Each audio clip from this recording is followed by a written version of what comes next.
The show features adults using adult language and discussing mature topics. You have been warned. I also agree a lot.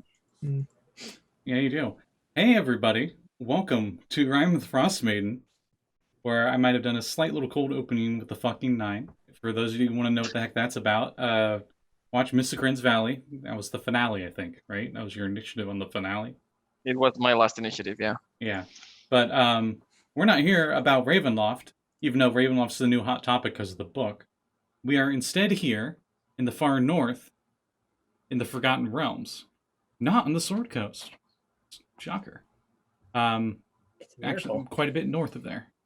So we are waiting on one character, but that's fine. I don't think they'll miss too much. So I'll start with the cold open. Icewind Dale has become trapped in a perpetual winter.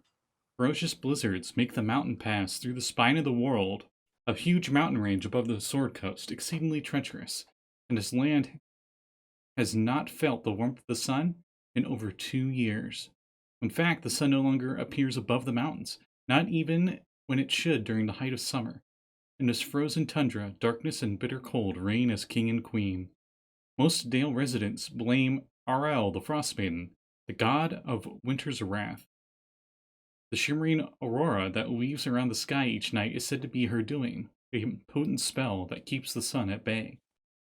Dale folk live in a scattering of settlements known as 10 towns. The drop-offs in caravans coming from the south and travel between the settlements in this never-ending winter has left everyone feeling quite isolated. Although each town has resolved to appease the Frostmaiden with sacrifices of one kind or another, no respite from the winter's fury seems forthcoming. For adventurers such as yourselves, 10 Towns is a place to test one's mettle, and in a spirit of heroes who have come before, leave one's mark in this frigid, blighted land. So, I think out of everybody here... Oh, hey, Bakjian. We will start, actually, with Periwinkle. So, Periwinkle, you just came in on the caravan, and I'm throwing this on you out of nowhere, because it got thrown on her out of nowhere. After some shenanigans that happened, that might be your character secret. You got sent up here to Icewind Dale, and the one who sent you up here was your father, Patience, because your Aunt Thana, has opened up a new inn, a Firewater Inn, here in the town of Lonelywood in the 10 Towns. So you have taken a 2 months journey by wagon up here, and it has sucked. It's been horrible. It's been cold. There have been goblin attacks and stuff as you're going through the mountain range, and somehow your group was able to survive and get through here. So, what does Periwinkle look like? Is it? Periwinkle is a periwinkle-colored tiefling with spiraling horns and bright yellow eyes. And she carries an axe, a great axe behind her that is very flowery and has an indentation of a heart in the thing, and it has a little note on the end of it, but whatever, you'll find out later. And a little hand sits on her shoulder, disembodied hand sits on her shoulder, and she's like, I'm so bored. I just want to, can't we just do this already? The hand on your shoulders, your hand on your shoulders going like this on your shoulder, because it's also quite bored.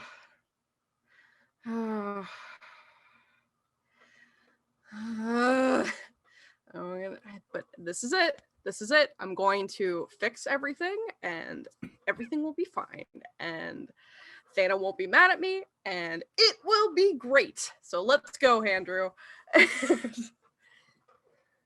Luckily, you are not here to do any of the actual work here. It's more of they want you here to help supervise, and you'll be kind of the equivalent of an intern as they help refurbish this building. Though you don't really have interns at inns, but anyway, you're an intern. Anyway, the I know this was a way to send me away to like get me back on my feet or whatever, but she'll take it from whatever she can. So she's not gonna like it, but she'll take it. You know that you're not technically bound here, but you know how difficult it was for the wagons to get you here, and your father was keeping an eye on you the whole time, and he's still keeping an eye on you to make sure that you don't do anything you're not supposed to. And for him, that just pretty much means you just have to stay up here. If you find adventures, he's probably going to encourage that. Should this listen to mom. This building is actually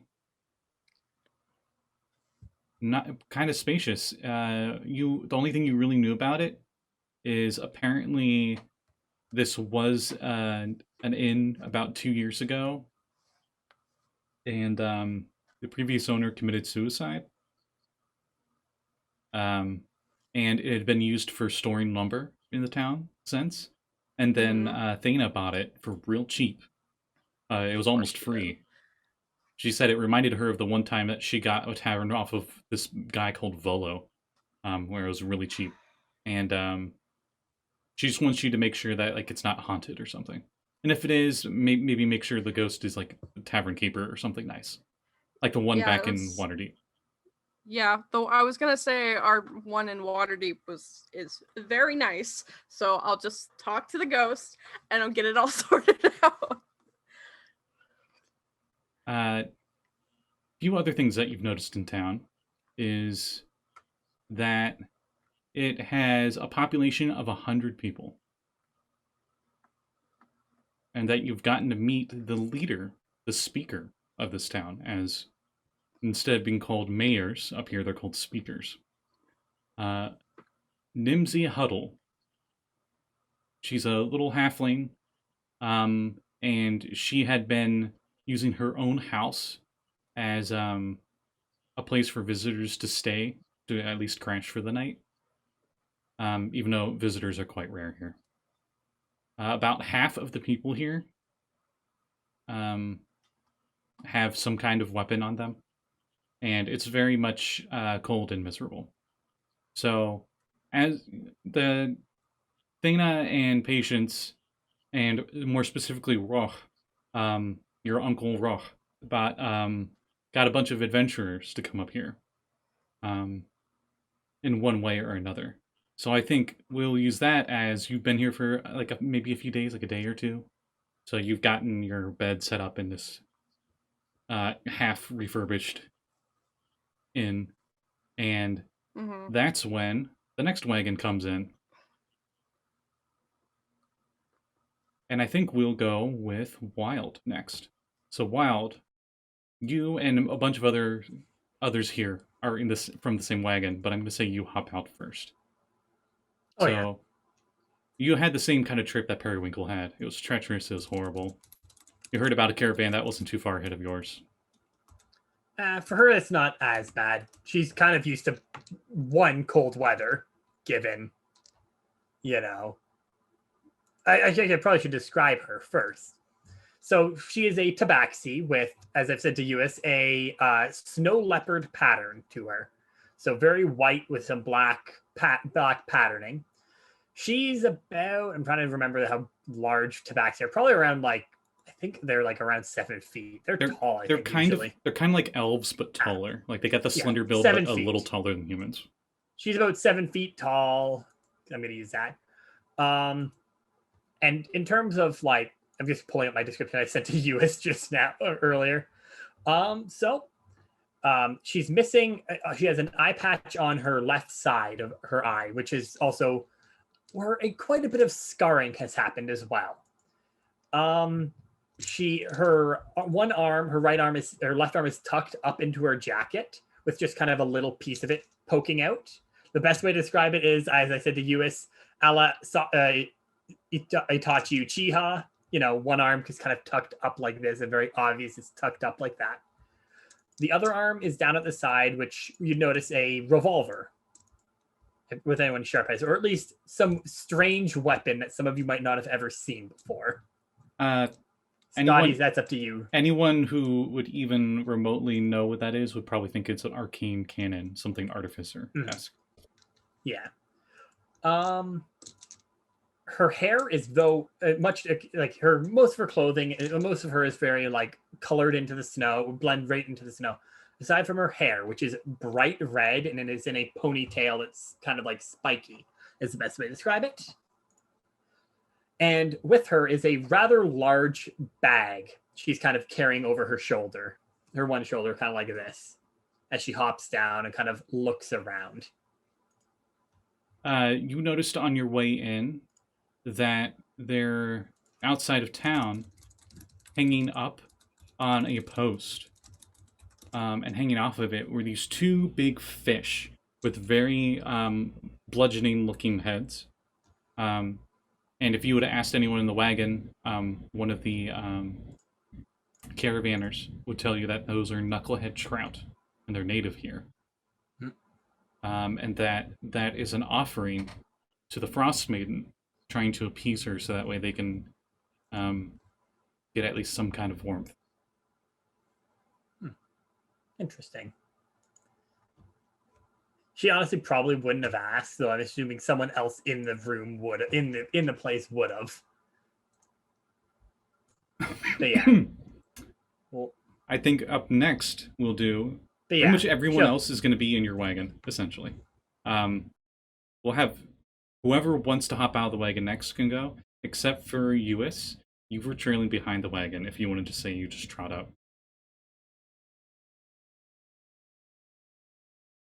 If no one's going to pick, I'll pick. Okay, I'll pick Lluis since I already mentioned him. Okay. So speaking about ponytails, I'm a horse. You're a horseman. Yeah, I'm a centaur. In a heavy, it's not a plate armor. I think it's a chainmail. But it's like very, with a coat and a fur thing on top, and it's like a really close-up helmet with like big antlers. And also, I'm carrying like a bunch of stuff, like a lot of stuff, like I don't know how you call it, where you put the mail in the mailbox. Mm-hmm. Yeah, postage bag. Is that obvious? Okay, then I'm carrying a mailbox. Or a postage bag, satchel, probably. Maybe a big satchel with mail in it. Saddlebags. Yeah. I'm carrying a bunch of stuff, just like if I was gonna camp in the snow. And yeah, I'm just there. I gotta ask, delivering note. Your Esquarian, your horse half. What kind of horse is it? Is it like a big muscle war horse with a lot of fur on it, or are you like a lean, fast racing horse kind of thing? Or it's kind of lean. It's very muscular, probably because I'm carrying a bunch of stuff, and you know the push-ups I do every morning, horse push-ups. I was about to say, how do horse push-ups work? I don't want to think about it. I just but yeah, it's probably it's kind of like a paint palomino mix colors, so like yellow and white spots all over where the flesh you can see, even the human part. And that's when you all arrive. That's when you arrive at Lonelywood, and you notice the description you all were given for a place to stay here is an inn that apparently was just opening or was going to be opening soon. And from what you can see, there's not a sign out yet, but there are lights inside. And I would say it's starting to get dark, but it's always kind of dark here, and it is, like my background, gently snowing. I think the next person that would come out of the wagon. I think we'll go with River. As I step out of the carriage, the light cast from one of the whale oil lanterns leaves a massive shadow on the ground as the camera pans into a massive 2.5 foot tall kobold. It has ominous music, and then it just changes to like xylophone or something. Dun, dun, dun, dun, dun, dun, dun, dun. What does the? I mean, we clearly got a nice visual for you that was drawn by a certain Centaur in the party. But is there anything else besides what's on the picture that would stand out? Like, how did they present themselves? Are they very like, "Haha, I'm the best," kind of thing? Like they got like a confident kind of stance, or? Kind of a classic adventurer stance. He's been lured up here by the chance to look for ancient ruins to fit in with his niche of being a archaeologist, geologist, and an anthropologist, looking for the chance to explore new lands and find new treasures to unearth. Mm. As I look around at the snowy scene, kind of shake some off of my wolfskin duster and open my journal to make sure that this is where I'm supposed to be. Your journal has listed that exact inn. It's pretty much what it's described, at least on the outside. And you would think that there's nothing there if it wasn't for the lights coming through the window. Excellent. Finally made it here. Up next, we'll go with Prism. Okay. Well, Prism would poke her head out and look both ways before even attempting to step out of the coach. She is a subspecies of goblin, a crystalline goblin. Everything about her looks and is textured like some type of crystal. The prisms in her eyes, the hair, everything. With the mostly She cool wears- color hues. Mostly, except for the glowing red eyes.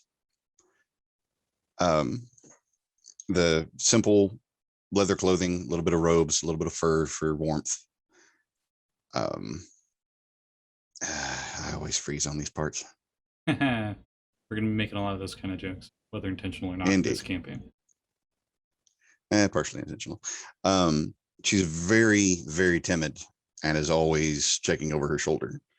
But she would simply pop out of the cart to make sure she's not blocking anybody else from getting out.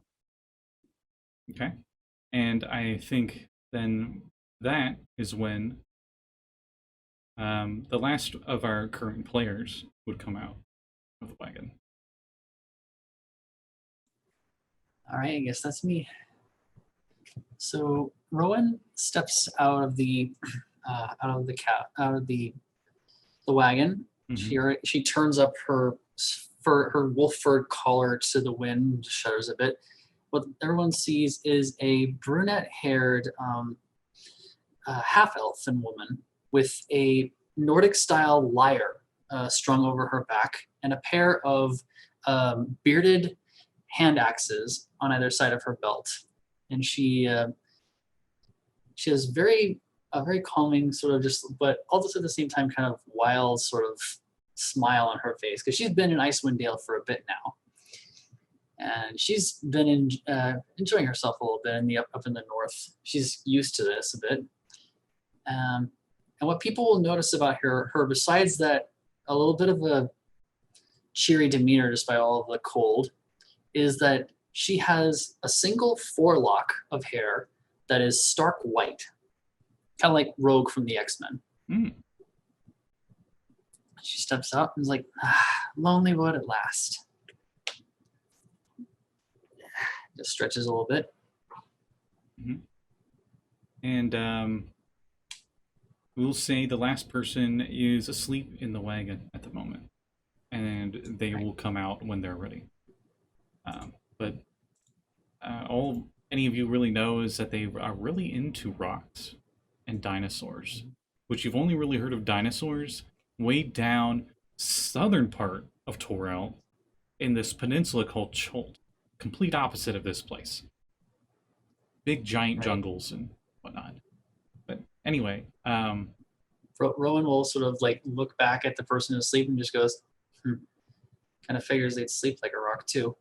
And then he just smirks, chuckles at her own joke, and just starts walking with the rest of the group. mhm. So you all enter the inn, and you notice that the inn doesn't really have too much of a tavern. It's there's just enough room for maybe 2 tables there, along with the bar, and seems like most of the place is currently being refurbished for making additional rooms.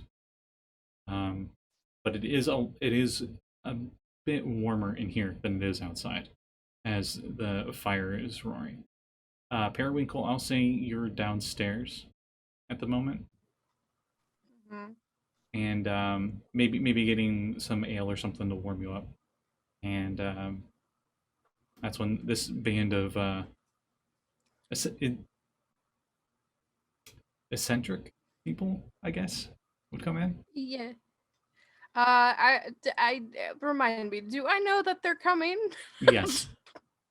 Okay. I Patience joked that they're a bunch of adventurers and that you totally shouldn't join them on some adventure. Okay. I wipe away the cloud of my dad from my head, and then I like, oh yeah, hello, welcome to the Firewood Tavern. Dee, and then like something in the back probably falls. Dee. The one other person in here, a human that I have not come up with a name for, we'll call him Jeremy Smith.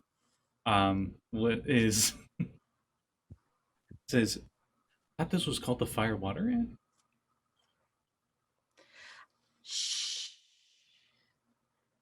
Yeah. I didn't name it.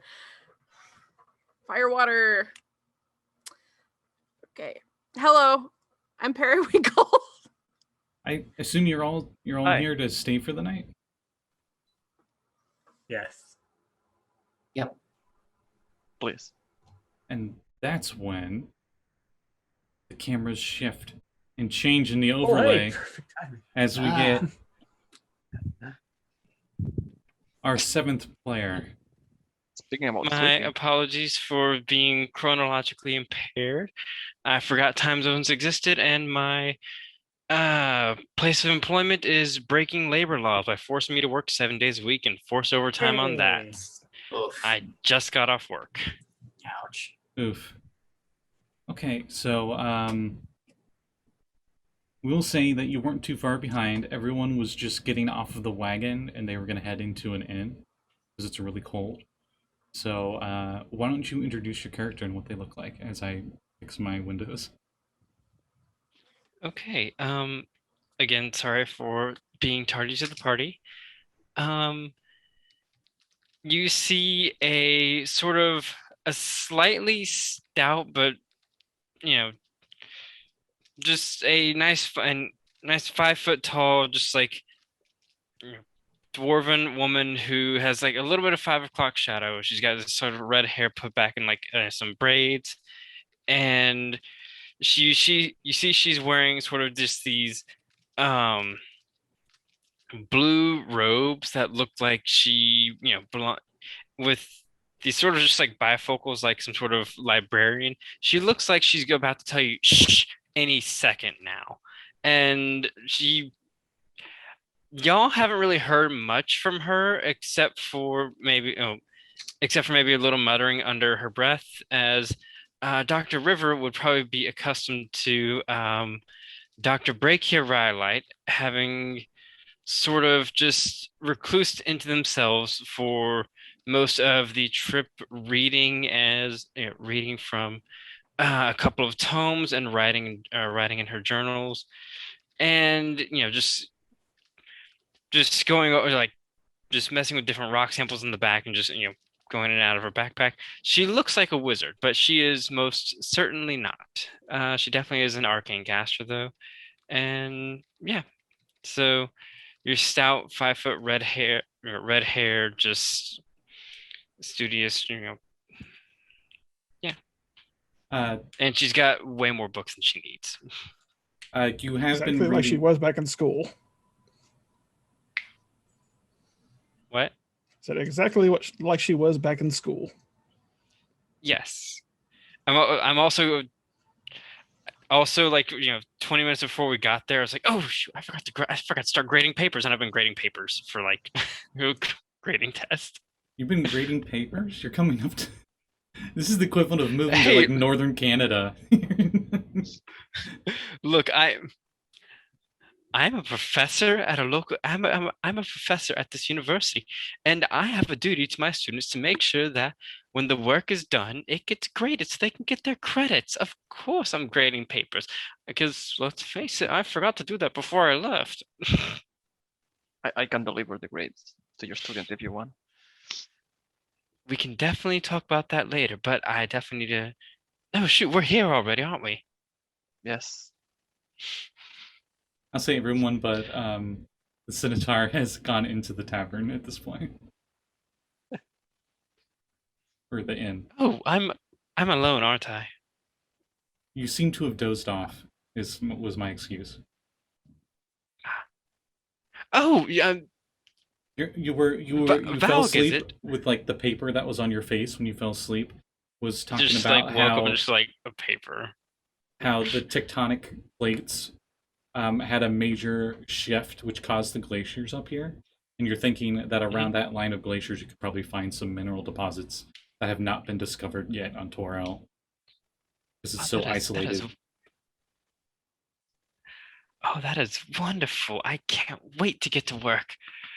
I'm so glad. I'm so glad this project got approved. Oh, what was your name again?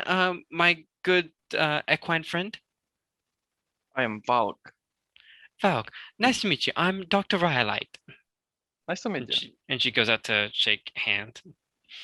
Does Valgg have their helmet on? Yes. Okay. Almost all the time. Okay. If I remember right, it's like a like the T-gap opening helmet with like antlers on it, right? Yeah, it's like Mandalorian with antlers because I have things Yeah, I nice. like. Heck yeah. It can deflect lasers. Got it. So should you and I? Oh, my colleagues. Should we go into the? Let's go into the tavern. I believe. Oh, let me just. Yeah, she the grabs rest up of like the- a few books. The rest of the caravan is waiting there. They have rooms for us to spend the night there. Oh, that is wonderful. Yes. All right. So she just grabs up all of her stuff and her gear, and she's got like a backpack that's overloaded with like, for a fact that is a backpack full of rocks and papers and books, and she's just like carrying books and like, all right, let's go. All right. As you all head inside, it's very crowded in the lobby area of the inn. So there's a lot of you, especially the Centaur. I would say counts as two. And there's only 2 tables. They're like 2 small round tables with like 4 chairs at each, and like one of the chairs isn't even fully done yet. Like the pieces, like some of the pieces over there, and it's got like 2 of the 4 legs on it currently. IKEA. You just don't worry about it. I'm working on it. You see a little bottle next to it that says Sovereign Glue. Light. Non-magical. Don't steal this. Dr. Rhyolite is used to having to label school supplies like this, so this comes to no surprise. And everybody, since you're going to be staying for the night, since you're all the first customers because of certain networking stuff, knew some very, very rich former adventurers in Waterdeep had contacted you all one way or another and wanted you all to stay here, and that the first 10 day would be free, and and each it's more of like you guys are critiquing the place. You are the critics essentially. We're they're Yelp just- reviewing. Yes, yes you are, and you are all given the specialty that goes around that you've heard about in the Sword Coast, but maybe not all of you have had it. I would think at least any of you that at least like alcohol at least once a 10 day probably have had this before. But it is a drink called Firewater.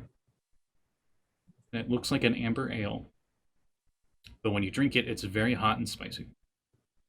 Ooh. It's a It's favorite a among hot toddy for tieflings. anyone who doesn't know. Say again, Scotty? It's a favorite among tieflings. And I said it's effectively a hot toddy. Right. If anyone's ever had one of those, Mhm. they're amazing. Beautiful. They also have snow melt water here, which is very, very refreshing. And just normal ale. If you guys wanted that. Right. I'll have one of the snow melts, and geez, I haven't eaten all day. Boop. And I'm gonna cast Good Berry, just like pop one into my hand and just drop it into my drink.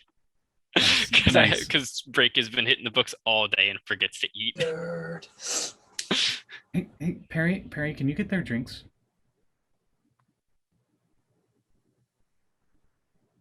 My job? Okay, yeah. No, but all it's, right. Do my it's not like job. you're doing anything else, and I'm trying to get the snow melted over here. Okay, you know what, Jeremy? Don't give me sass, okay? All right, and then I go off and I get So, everybody's drinks. so is it just us in here, or Yes. is there any other patrons? It's just us. No one else. Like I said, this is a town of 100 people, so there's like no one here. Right. Well, Have Rowan's gonna. any of you seen the movie 30 Days of Night? Yes. Oh. Okay, you know how like out no. in the middle of nowhere town that was? Mm-hmm. It's Yeah. pretty much like that. That's where we are. Yeah. Maybe not So the vampire problem though. Luckily, Hopefully not. say Hey, that look, now. I'm fine with vampires, but I understand I have a very different experience I with straws also- than everyone else does. I feel like there's some trauma that we don't need to bring up. What are you talking about? All I did was make an arms deal with the man. So every other place that isn't Nome or Anchorage in Alaska. Gotcha. Yes. Mhm. Yeah. And so when Wild goes to take a seat, she'll put down her one bag, and you just hear kind of like a thump, kind of like almost a rattling from inside the bag as she takes a seat and kind of leans back in it a bit. Rowan's Oh. going to try and find a place by the fire because it's nostalgic for her. There's like a hearth by there, just like a stone hearth. She is going to try and find it. She can sit there and provide some atmosphere with the lyre. Is there anybody she would need to talk to for that, or is it just find a place, sit down? yeah, wherever you want. All right. So she'll find a place and just start tuning the lyre, and then just start playing just softly, just some soft ambient music to liven up the place a little bit. Maybe feel like maybe it'll reach through the howl of the snow to draw in some customers. You know what? Well, this place technically isn't open yet. You guys are like the test people. Right. But being the first roll of the night, I'll let you roll at advantage as you roll performance. All right. Performance. Well, first roll the game. Oh, There we go. my good Performance, friend. advantage. Could I request a song? Natural 20. Nice. Hey! 26. Hey! Toss a coin to your gunslinger. No. I actually have something prepared for this. Oh. Oh. I will do my best to accompany this and sing that thing I retweeted with Scotty. I have the full song up for me right here. I'll just sing it if it's okay. Well, if you're comfortable, then go right ahead. All right. She just starts plucking. The heart is as a new strung bow. It knows not its strength till tested. Yet though it wound its target deep, 'Tis the bowman's flesh that festers. A woman is as a new cut axe. She needs no strength for ending. Yet though she bests at every clash, she yields at battle's ending. A phrase as a blazing hearth, where life and death are found. Our enemies driven back in fear, our hearts with brothers bound. Death is like the winter chill. No door can keep it from us, and summer yet may bloom again, though ice be all upon us.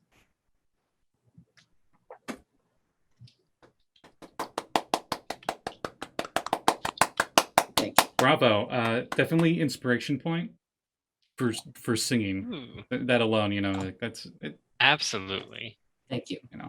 Thank you. So, I will say at this point, you all get your room situated that you have. Valgg's, am I pronouncing that right? Valgg? Or is it Valgg? I'm assuming not at all because Lluis doesn't know I'm talking about Lluis. What? Exactly. How do I pronounce your character's name? I apologize. My character's name? Valgg. Yeah, no. Oh, it is that's- Valgg? Yeah. Okay. I thought I was Yeah, saying yeah, it sorry. wrong. Your room is technically just part of the stable. But it's like it's an enclosed stable. So you're blocked from the wind. There's not a lot of hay or anything. Not that you'd really want to. That's kind of scratchy. But Yeah, no, I have my warm. blankets. It's warm enough. It's better than what you've been doing for the last few months, to say the least. Yeah. So the rest of you have a good night's rest here at the Firewater Inn, and the next day you all can explore if you'd like. There's not much here, so you can probably get it done before lunch. I should be right back. My mom needs some help, so I'll be right back. Sorry. Okay, no, that's fine. So you find a few things here as you look around. There's the speaker's house, who's the equivalent of the town mayor. That's formerly where visitors would go, and she is very happy that this inn is opening up, because then she doesn't have to leave her attic space open for guests anymore. It's not that she doesn't appreciate guests; it's just, she's just got so much stuff she needs to, it'd be nice to have another storage room.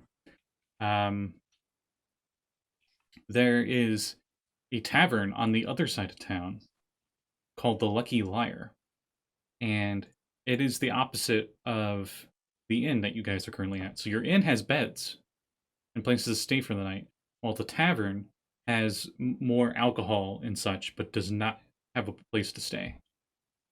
Like they close at night, while the inn stays open through the night. And Rowan, lastly, go ahead. Sorry. I'm sorry. There is a little shop here called the Happy Scrimshander, and it's by the docks, just like this place, this inn. They sell needles, knives, fishing supplies, wax for seals, just mostly just mundane things, even more so than most general stores. They don't even sell food there. It seems like most people hunt their own food around here.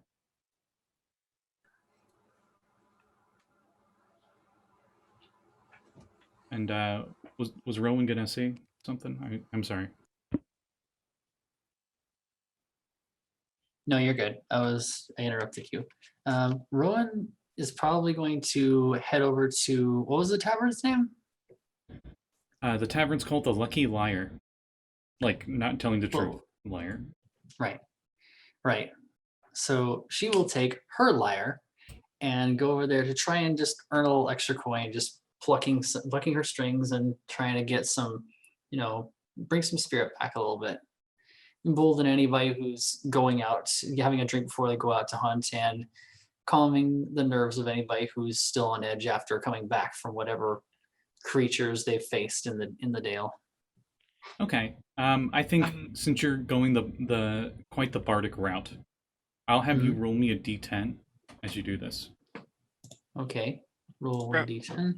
Rowan, would you like some accompaniment while you're, for playing, or at least, someone else to just come and offer a little coin just to encourage other tippers?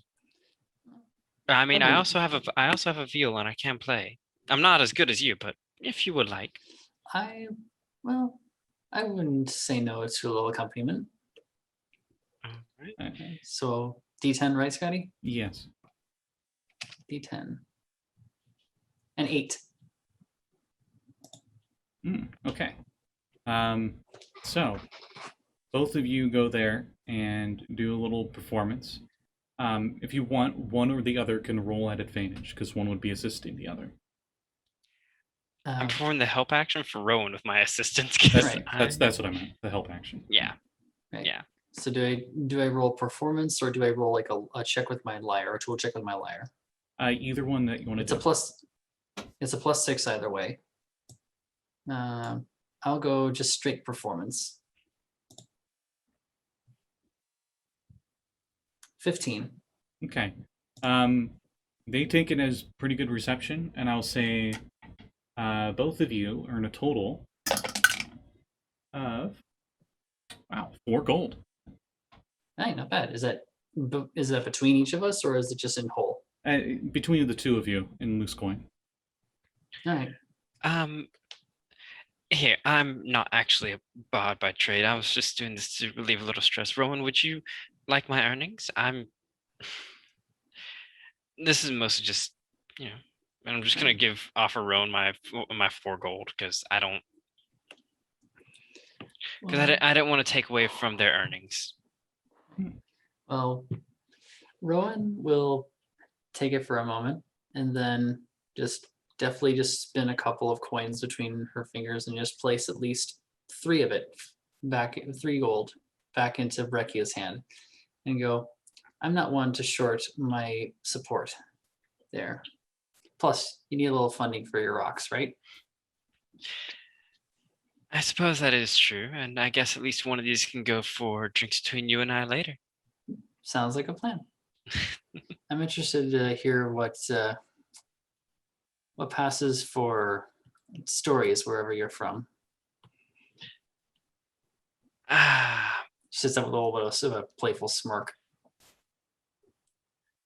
I know a little fiction, but most of what I read are research papers by folks that live up in Ebon and Ivory Towers, doing all manner of strange researches on arcane interactions, physics, all that jazz. It's probably not the most entertaining thing, but we can make something entertaining of it. I mean, you study giant lizards from what I've heard. It sounds like much more interesting things than just the stuff we did at home. Well, I say that, but she smirks and just gives her a playful punch in the shoulder and is like, I bet the hoity-toity scholarly types up there haven't really done a lot of arm wrestling with Goliaths, have they? Arm wrestling with Goliath? Oh, now I'm impressed. Yeah. So you grew up on the coast near a mountain. You tend to meet some very interesting people and do some interesting things. Well, how about this? The longer we stay here, the more I can get my resources in order, and I'll be able to conjure up a few of the teaching aids I used to use. Could be interesting. Could and be. I know She sort of pats one of the axes at her side. I know I could use a little practice. Just smirks and then just goes back to whatever they were doing. Both of you here from a local here. We'll say he comes in early from logging. Where it seems like the only people that live in this town are either lumberjacks or trappers. Not much else here in terms of job opportunities, as a cat cries in the night. And they warn you two about, apparently there's a white moose, a dreaded white moose nearby. It attacks loggers and trappers on sight, and the town's best hunters can't seem to catch or kill the beast. That you two should definitely stay away. You're like, you scholarly type from the south, you probably have never seen a moose before. Au contraire, my friend, I've dissected more than my fair share. Die what?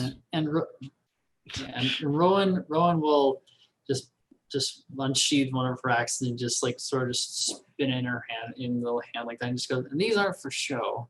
I live with Vikings. We know how to fight, or at least I do. I don't know about the doc here. I'm gonna just like, toss a couple pebbles in my hand. You know, I'm actually quite the sharpshooter. I think You'd be surprised what I can hit. Moose skulls are mighty thick. I think it'll take more than a rock. Oh, I think you underestimate the kind of rocks I use. As I cast Magic Stone on the two pebbles in my the pebbles in my hand are gonna be like little ammonites that I've been like picking up in the region, like at every single stop we make, just like little tiny microfossils. I'm gonna cast Magic Stone on them so that these are in fact magic range attack items. Just like, yeah. Right? I'm not gonna. Are you what, one? actually, Are you part of the Brotherhood? You're one of the magic users. is there like a tree or a sign or something that's like something that I could throw just to prove that I'm like I can actually hit something and make it worth it? I'll say there's one just within range of it. Okay, I'm just gonna, actually I'll take this little iron ore bit that I found, Magic Stone it, and just try to beam it at. All right. Roll initiative. No, I'm kidding. Just roll to hit. That's a 12. Okay. Do I hit the broadside of a barn? Roll damage. This is more of like hitting through the bark of the tree. That's 10 damage. Okay, the stone goes clear through it. And I'm just sitting there, just like, tossing another stone. Well, that stone goes through it, but is it like catapult? Oh, I'm not. Is it like catapult where the projectile takes that damage too? I'm not sure. Magic Stone, you touch 1 to 3 pebbles and imbue them with magic. You or someone else can make a ranged spell attack with one of the pebbles by throwing or hurling with a sling. If thrown, it has a range of 60 feet. Someone else attacks with the pebble, they use your spell casting. Hit or miss the spell ends for the stone. Okay. So, and I've just got the other one, and I'm just doing like this with it, catching it. Rowan looks impressed. Meanwhile, at the general store, as I see in the Zoom comments here, River, are you going to the general store? Why you bad? Yes. Okay. General store. It's a little shop. And you go inside, and you see an older human lady, maybe in her 50s. And she says, "What are you buying?" It depends. What are you selling? Oh, the usual. inks of rainbow of colors, straight from Callum Sharn. Let's see, and she's like looking at her own inventory, like she hasn't had a guest in quite a while.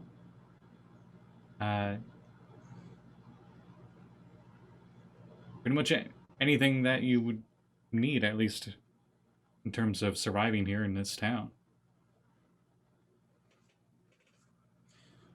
What all do you have for travel gear if we were to go out into the tundra? Well, we do have a few sets of fur coats, and they are fairly hard to come by. We do have a few crampons, and we do have a few pairs of snowshoes as well.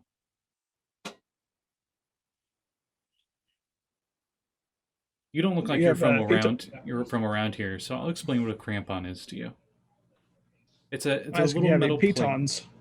It's a little metal plate with spikes on it, and she pulls it out, and you strap it to the bottom of your boot. Helps you when you're crossing ice.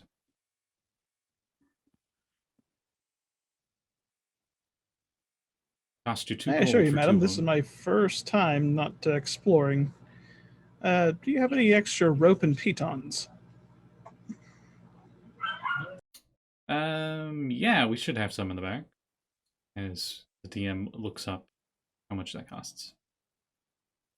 You notice that they do have a sign saying about how they do sell dog sleds, and that Lonely Wood is currently out of axe beaks for sale.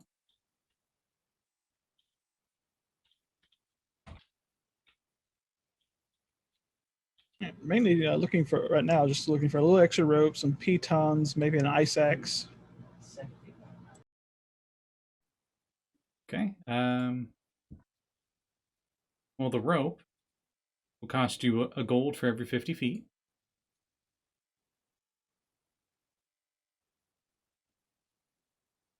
They currently have 200 feet worth of rope for sale. And a piton will cost you 5 copper each. And what about ice axe or ice pick for gripping onto the ice? An ice pick. Yes. The Trotsky special.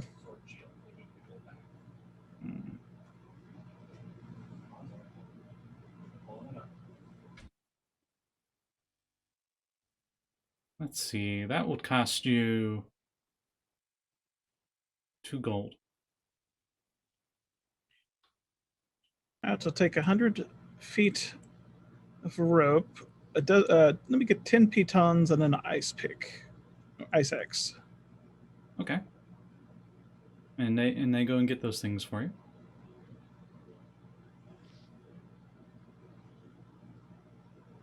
Is there anything else you want? I believe that for right now. My other friends that I arrived with might want to come by and view your wares before we end up heading out. So Well, I do have your attention. Can you, by chance, appraise these cufflinks that I found a long time ago? They're made of crimshaw. She gives them a good look, and she says, "They're pretty well crafted. They're probably worth gold each." She hands it back. Oh, thank you. And what will be the total I owe? Well, for 100 feet of rope and how many pythons? 10 pitons. Okay, that would be 2 gold and 5 silver. Well, Is that actually, including 3 with gold the- and 5 silver because they're thicker. 3 gold, 5 silver. All right. Here you go. All right, you have a good day. You as well. I'll stow it in my tail bag and head out. Okay. Does anyone else want to do anything in Lonelywood? Yeah, I would like to go to the speaker's house Okay. just to deliver the mail from the town we came from in the south to the people in the town we are, which I don't remember the name. Okay. She's like, "Oh, come in, come in. I'm making some tea." Oh, another question. Do I need like spiky horseshoes or Well, if you're asking me, I would say you definitely Yeah. should. do you know who make them? The Happy Scrimshander should have a few. Okay, thank you.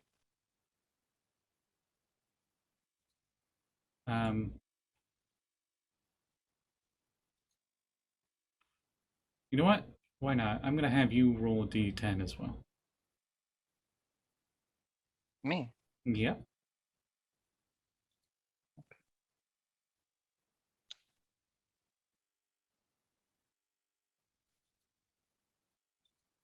Two. 2. Yeah. Have you been into Bryn Shander recently? No, I don't think so. Hmm. Oh, where the inn? No. It's one of the 10 towns. You must be new here.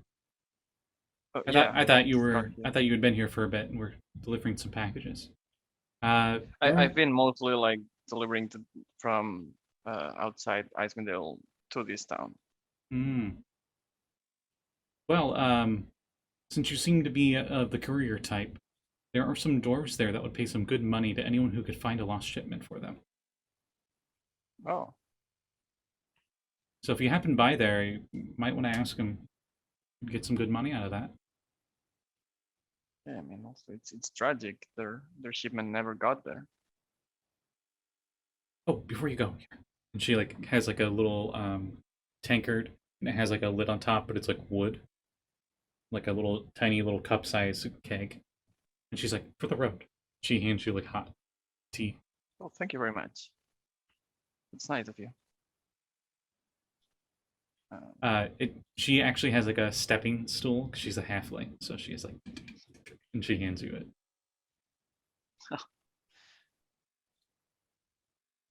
And I will go see the where she told me to go for the shoes. Okay. You get there, and I just oh, there it is. Okay. You meet the same lady. You probably meet Dr. River as you get there, and they do say that they do have one set of 4 for you, but it would cost 4 gold. I'm gonna be ice proof. How much gold do I have? It's a good question. Let me check. Oh yeah, okay. I will. I assume it's actual horseshoes, so I have to like take mine off and like hammer the other ones in. I'd assume they'd do that for you. Yeah, they'll do it for Okay, you. that's amazing because I have no proficiency in that. Oh, they're Also, I also a cannot fairer? read my own proofs probably in a I presume comfortable that's way. just good customer service. I would think Centaurs they just know how to, because it's just kind of like personal hygiene. Yeah, it would make sense actually. Mhm. It won't be pretty because it will be like a weird like bending of my body, but yeah. So You're a mystical You're creature. good. It's fine. So majestic. Yeah, I will buy the mhm. for gold. Meanwhile, way back at the inn, a bundled up figure comes into the inn. Periwinkle. Hello. Can I help you? Welcome to the Firewater Inn. I am Periwinkle.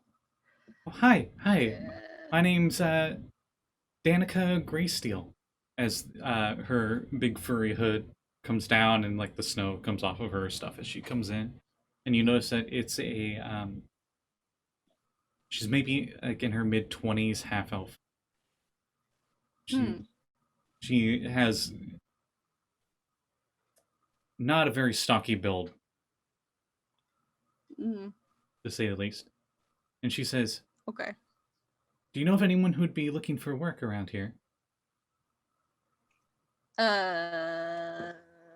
What kind of work? Perhaps some kind of adventurers? I'd heard that some had come into town. Well, you have come to the right place. A lot of them are not here right now, but I can introduce you to, well, first myself, because I'm definitely not sticking around this place. And this is Wild. How are you doing? Wild, this is... Wild. When you do that, you get a glare from Wild. Oh, I thought you were saying that you were like this moment was Wild. Yeah, Wild is sitting at the table, one kind of coat still on, and just working at tinkering with her gun, and just kind of looks up with the cat glare, right, Callie? You know what I'm talking about. That. Although my uncle told me that you guys were adventurers. I don't know. Then she'll turn to the other person and say, "What do you need done?" Have you heard of a Chewinga? Would I have heard of it, Scotty? All right, Scotty. Give me either a nature check or an arcana check. All right. Can I do that Yep. as well? Yep. I think nature is best. They're both the exact same. I got an 18. I got a 14. Wild name. Both of you, the name kind of rings a bell, but Periwinkle, you can't quite remember anything from it. But Wild, you've heard of these things are like tiny little elemental spirits. And that's pretty much all you know about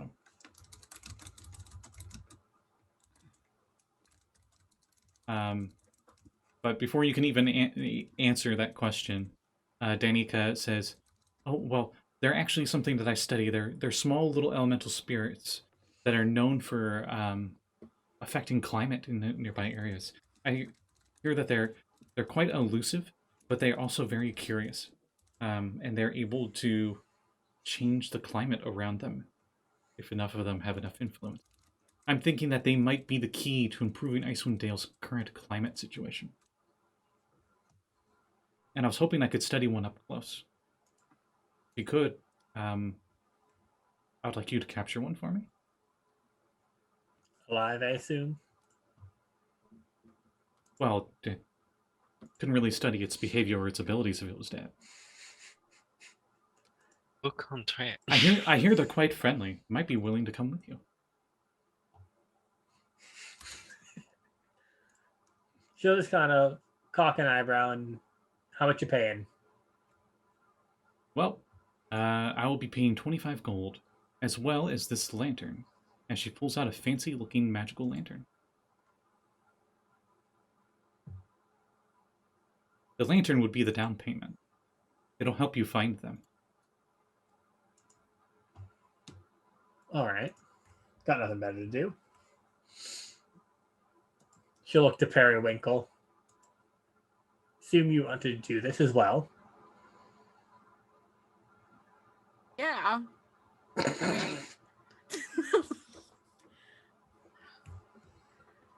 Anyone else? I wave away at the end? cloud of my dad. I think everybody else is out, aren't they? Everybody else is out. Yeah. Yep.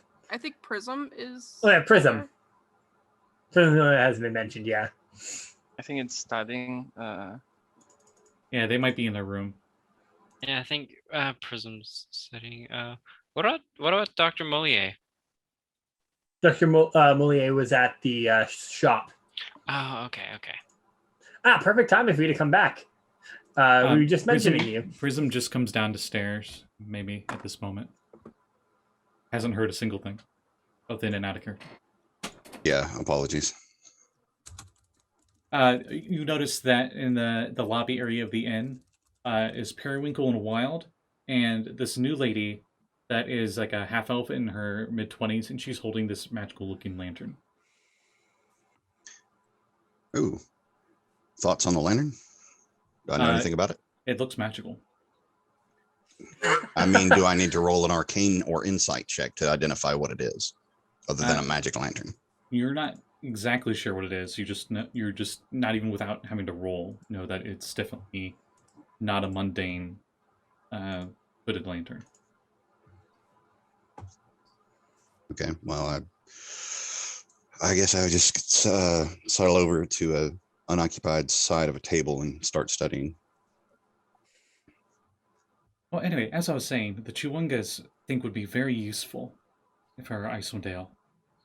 Perhaps their climate changing abilities, even though they are quite minor, could be augmented in some way and could be used to bring back at least some warmth up here. The 10 towns, at least. With this hooded lantern, you should be able to find one. The flame inside will turn bright green if one is nearby. And she hands it to Wild. Wild will take it, look at it for a moment, and then kind of put it down on the table. You notice that it's currently lit and it is not bright green. It holds enough oil to burn for 6 hours at a time. All right. And game statistics, it gives off the same as a torch, like 30-foot bright and 30-foot dim. Then she'll currently then just turn it off, just to be safe. Don't want to waste the oil. Well, Wild will look to Periwinkle when Periwinkle makes it noise. would I be able to stay here at this inn? I'm not sure if this place is quite open. Oh, you seem to be busy with it with the guy in the back. I apologize. I can wait. Periwinkle's arguing with what's his name. What is your name, Miss? My name's Danica. Wild. My name's Danica. Just call me Wild. She'll offer her good hand and shake. And it's a very firm hand grip because she has pretty decent strength, as in she has over an average. Oh my, she blushes a little. Anyway, We'll be getting back about this time. yeah, we'll say you all get back at this point, and I'm not gonna do the spiel again. Catches you up on everything. Paying 25 gold to catch a Chewinga. And then after the explanation again, she says, "I hear that there are quite a few around 10 towns where they like to be around humanoids, but they also like to hide themselves as underneath snow dunes and whatnot." You haven't have a description of them. Oh, they're maybe about this tall. At least that's what I've heard anyway. And they tend to have like mask-like faces. Can I see if I've read anything about them in the past or anything like that? Yeah, you can give me like a history check. Yeah, can Rowan as well to see if she remembers anything from her travels. Yeah, sure. That's a nat 1, total 4. Yeah, she shows you an Nah, this illustration thing is from so- her notes, and looks like a tiny little person. Like you've never seen one of these before. 15 from Rowan. This thing looks like a story you've heard from a Tabaxi bard who apparently does a lot of traveling. But you're not sure from where they saw it or whatnot. Right. Do I remember anything from the story in particular that hasn't been already told to us? Or No. I'm gonna squint at it and be like, that looks rather humanoid. I'm sorry, my expertise is Saurian paleontology. The humanoid, that's Dr. Mollier's specialty over there. Dr. Mollier, I think this is more for you. Oh, this isn't a humanoid at all. It's an elemental. Oh, Elemental. I'll look through my journal real quick. See if I have any notes on it. Or anything on the like. Give me whichever intelligence check you want to do for that. History, no matter what it nature, is, it's gonna be arcana. better than mine.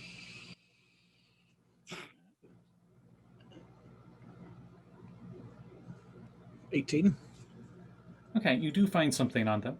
I'm going to give you guys a picture that's not the Icewind Dale version of them, but I will still put it in chat. Oh, nice picture of the Dwarven lady. I just noticed it in Discord.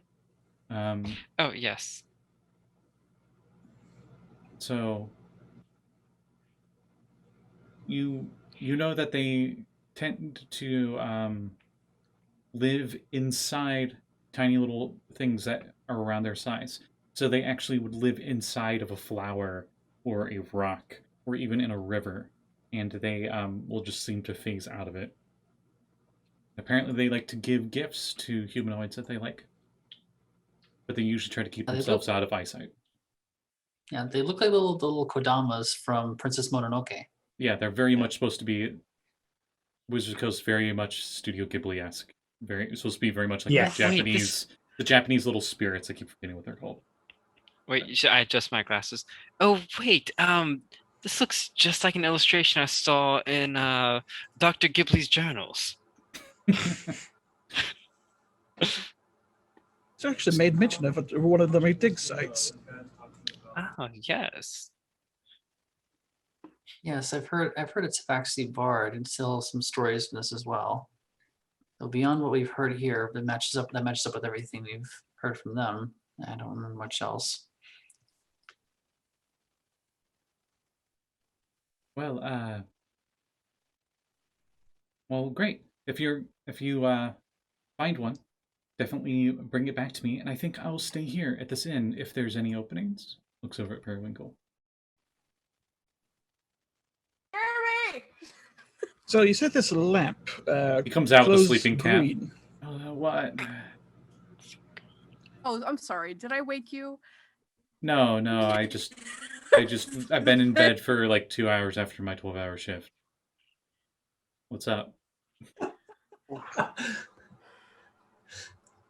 Is there What any... kind of place are you running here? You made me feel bad. Don't Business ask elsewhere. Okay, you can roll me insight, Periwinkle. I know you're not good at it, but you can roll me insight, Jeremy. An 8. Oh man, they hate you. Jeremy hates me? Wait, what? That's what you incited. Is that what you said? Yeah.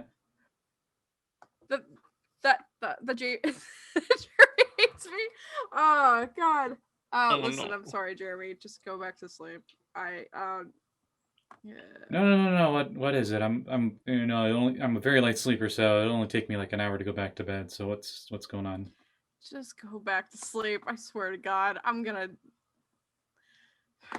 I will help you get a room. Just go back to sleep, Jeremy. I'm not doing this tonight. What kind of The keys are over there. He turns around.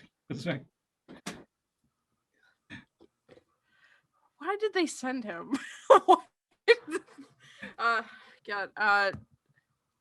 Okay, I'll get the key. They didn't send him. He's a local. Oh my god, that's worse. Okay. While they're arguing about your room, do you happen to have any idea where we might start looking for one of these creatures? Well, I've been looking all over town, and my lantern hasn't given any signal, so I'm pretty sure there isn't any in Lonelywood. At least not in town. Perhaps maybe they would be at the next town over, at Termale.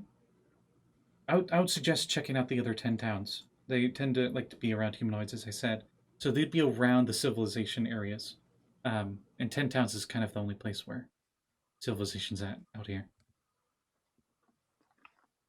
That other town is where the speaker told me the dwarves lost where the dwarves that lost the shipment are.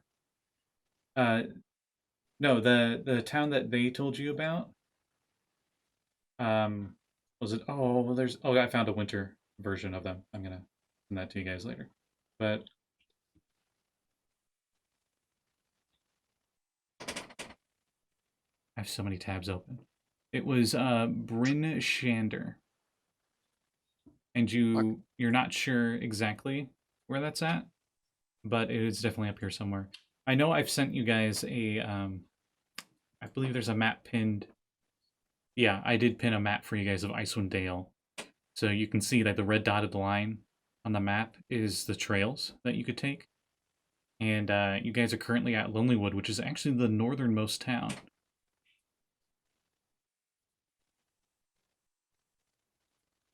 And Rinshander is actually pretty, well, relatively far south. About 10 miles south. It's not really worth us going there yet.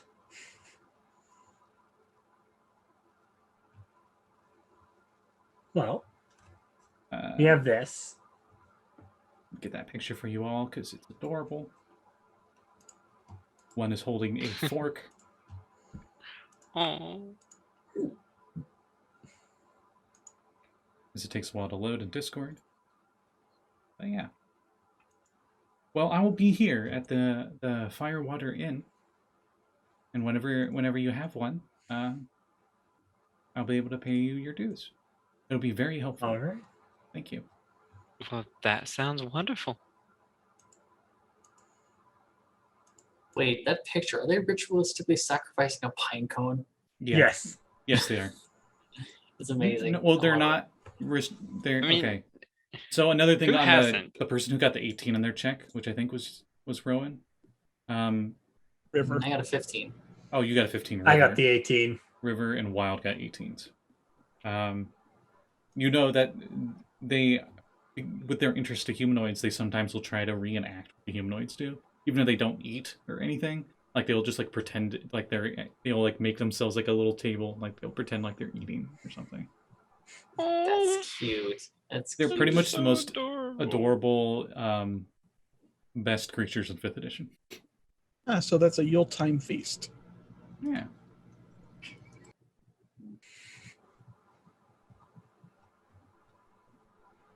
So cute. Well- I can't deal with that. That's too cute.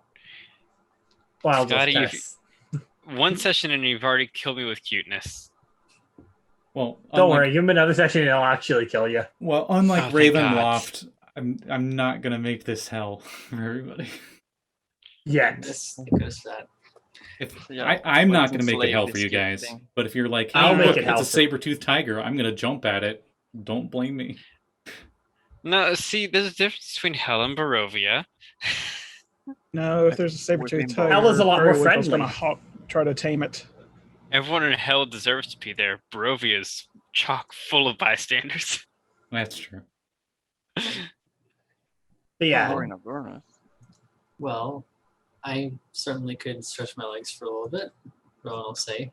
And she spins one of her axes, just goes, I don't expect trouble from the little guys, but anything else we find, that's a little rusty.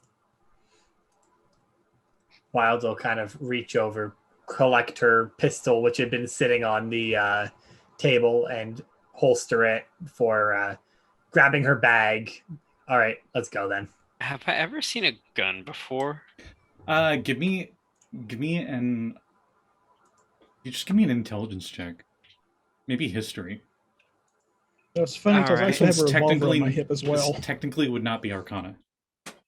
Oh, wait, a history check? Yes. Or just straight intelligence? Yeah, I want to as well. Rowan wants to We'll- see we'll if she go- knows this. We'll go with well. history.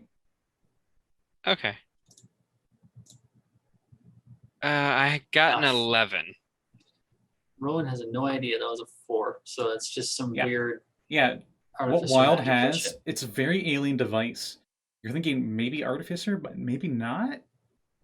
I mean, it's quite alien. Wild, but do you mind if I pry a little bit? What, pray tell, is that? My weapon.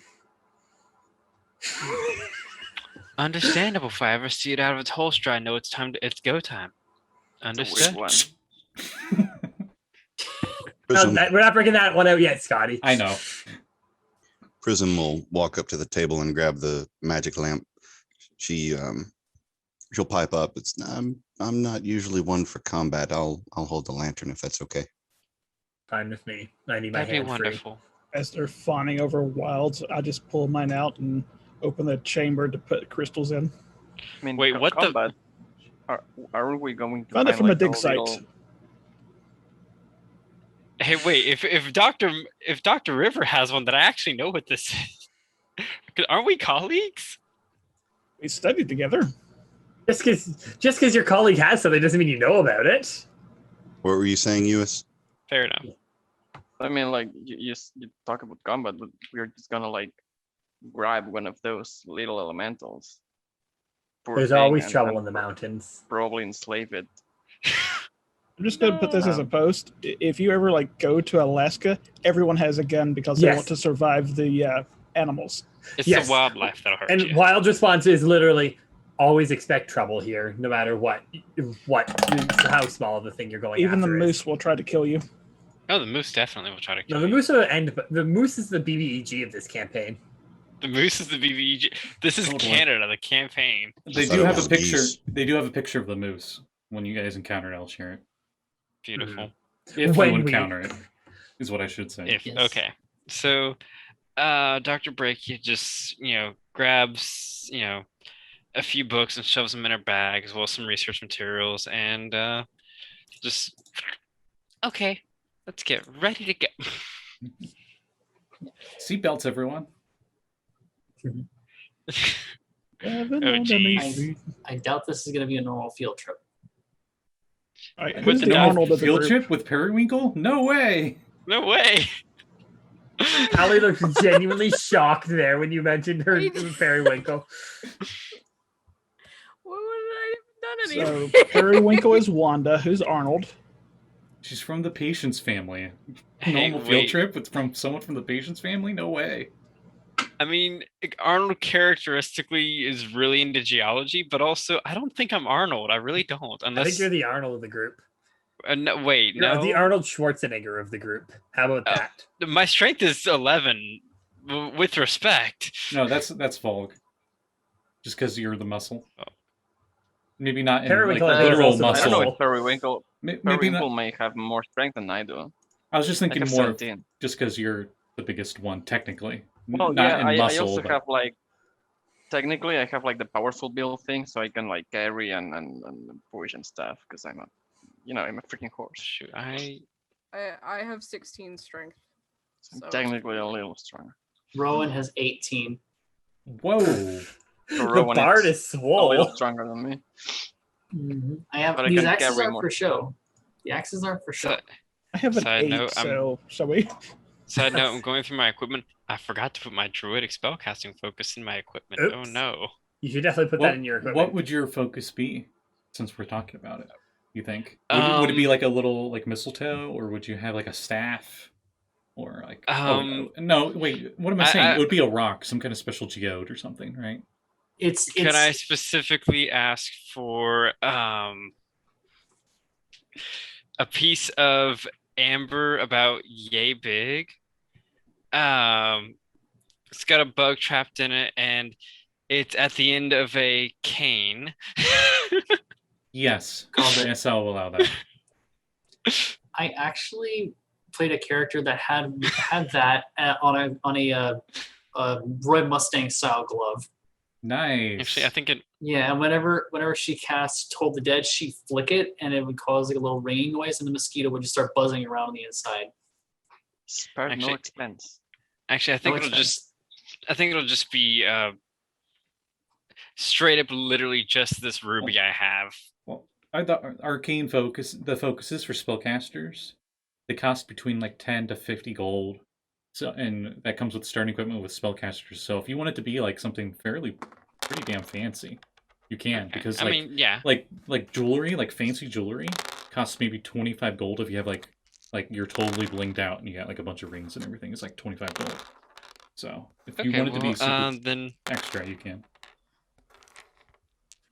you know what? I think I will. I think it'll just be a rock, a geode about this big. How many rocks do you That- have there? Too many. Okay. I also have some slag. So I was about to say, so for those that haven't figured out by now, Mary is kind of playing her actual profession, or at least hobby. Mhm. Study? Yeah. So I don't know. study. Yes. if it would please the court, my spellcasting focus is it cycles between a number of different rocks and minerals, and fossils that I have on my person. It just cycles a little bit, The focus depends on the flavor, I'm guessing, of whatever spell you want to cast. more or less. You're gonna have a bag So- of rocks. I do Yeah, have a bag just- of rocks, actually. Your focus is just a bag of rocks. like Yeah. this is my backpack. Do you want me to pull rocks out of it? I promise I have some. So because you can instead of a focus, you can have like a bag of components, and it can be all rocks. That actually, you want to just go with that? That actually sounds great. The bag You know what? the bag is the casting focus, and you just pull out random rocks for the spell. Bat Exactly. guano. Well, I got like petrified bat guano. Does that work? Yeah, copper lights. Yes. You know, if it would please the court, my material components pouch is literally just a pouch full of different rocks I use for magic. Yeah, sure. Perfect. Honestly, like in 5e, components are useless unless they have a gold cost. So yeah, And you- it's just all up for flavor. Hmm. Perfect, and that makes And it the even flavor is better in rock. flavor if I have a spell that requires a diamond worth X amount of money or something like that. I know I'll still need the diamond, but it Yeah. just fits. It just really fits being there. It fits that you would Yeah. have when you buy it. Yes. It's like another fine addition to my collection. It's not something you have to keep away from everything else. It's like, oh, it fits perfectly with the rest of these rocks. Exactly. Anyway, so you all travel to the next town, next settlement, looking for Might as Chihuahua. well, yeah. Yeah, Absolutely. you can run on ice now. Does anyone else, since like River and Valgg would both be maybe not showing them off, but it's clear they got like spikes, and like River bought a bunch of rope and stuff. Would anyone want to buy anything like winter supplies before? Wild Heading out? doesn't need climbing gear. She's got her claws. Okay, I just wanted to be sure. Yeah. I actually bought the stuff while I was building my character with the limited stuff from my backstory. Perfect. What, do you have like snowshoes, or I'm curious? Yep. I'm just gonna say Dr. Breccia is just like, I'll be fine. She probably won't be fine. I'll be fine. She was never seen Um, again. I'm gonna get some shoes because I'm a tiefling in the middle of winter and I would like to live. 2 gold. So actually, you know, actually, it would probably be I behoove would me like to buy to- shoes. Approach Rowan for a second and be like, Yes. you seem like a very strong woman. So I don't know if you know a lot about centaurs, but we are not great climbers, like on vertical surfaces. Right. Can I count on you to lift me up? I would be more than happy to act as ballast and Thank you. yank you up. I'm not that heavy as I look. Oh, I'm not really worried about you. It's the she sort of just taps the armor a little bit. I can take it off. It's okay. I think you might want to just leave it on, just how cold it is here. I mean, given the time where you have to like drag me uphill, I can take it off. I will still be hauling it with you, so it's kind of a moot point. Well, I can have the tiefling carry it. You'll get your starting gear winter clothing on, and those of you that have snowshoes and the spikes for your boots and whatnot, have those. And you start heading south on the trail to the next town. I have clawed feet. I'm like burrow rolling on the snow, putting my ice hooves on. I have a question. Yeah. Can I, in places with deep snow, would it be possible for me to just use mold earth wherever if I can find any loose earth, to just like push some loose earth up so that it can just push the snow out of the way for me, and basically just use that to act like a plow, a snow plow? Is that am I if I'm going a little bit too far off of the spell, then like you can Would that be control water? You can, but then it would make a 5-foot dip into the ground. and it'll also be rough terrain. So it's like no matter what, it'd be difficult terrain. Well, I mean, this does allow me to turn difficult terrain into normal terrain. That's true. So I mean, if you're willing to is it- spend every 5 feet for 6 seconds on. So I'm just out in front of everyone. I've just like grabbed at 2 stones and I'm just and I'm just plowing ahead. As we all walk past. I Yeah, wouldn't I was say about to plowing say- ahead. I was about to say, you see the doctor just being super epic and using magic and stuff, but this is the equivalent of like you guys from the grocery store, and it's this narrow aisleway, and this grandma is just taking forever to move Yeah, ahead. Wild walks around the doctor and keeps on moving. This is like epic battle music with someone out there with a snow shovel. It's like the That's it's like just that Canada scene. winters. It's like the scene in Deadpool where he's like, "You're going to die." Zooms out. It's the Zamboni in about like 5 minutes. Yes. You know what? I'll allow you to buy a snow shovel at the store for a silver if you want. It'd probably be more useful. You're doing great Hold on, though. let me take a silver out of my Yeah, Wild is already walking out ahead of the doctor. Just no patience. Just like, nope, not waiting for this. Nope. That's impressive. Don't let anyone else tell you otherwise. Dun, dun, dun, dun, dun, dun, dun. Nah, I'm not gonna break it up. No, I'll just use my snowshoes and just follow people. I mean, 'cause, it'll like, be the shovel will still be useful if you do need to excavate into the snow. You know, I mean, I think maybe not so much for trying to I know- plow the walkway. I mean, I think I did ask my hand axe is just reflavored as just like a really sharp small shovel. Yeah. So I do Military have shovel. yeah, it's like a entrenching tool almost sort of thing. Yeah, Greek shovel. Yeah. Yeah, I do have a tiny shovel, so if I need to dig a little bit, then that's fine. Okay. I think I'll be fine. After I'll heck around and find out. after about 2 hours travel through the snow, you arrive into the next city from the northern end. As I put the map in there for you all. And you notice that this town is quite bigger than Lonelywood. And you notice the sign at the road coming into here shows the I keep forgetting what you call it. I guess it's the sign, the symbol, the herald, the crest of the town is it's got like a shield shape to it. It's blue, and you see a knucklehead trout, like almost like jaws, like moving upwards, and there's like a red ellipse in the middle that it seems to be going for. And you know that this town is Tourmaline, which I probably butchered the name of. As I put it in Zoom chat. You all can pronounce it however you want, because I don't know how to pronounce it. As you head inside, I will just give you guys a little bit of statistics here. Has a population of 600. A cat cries in the distance. And You're wild. there are wild cats out here, so you want to watch out for those. They're not cute little orange cats. I was gonna say they probably don't sound like Garfield. No. They probably can't meow They're not or screaming, purr. they're not screaming for lasagna.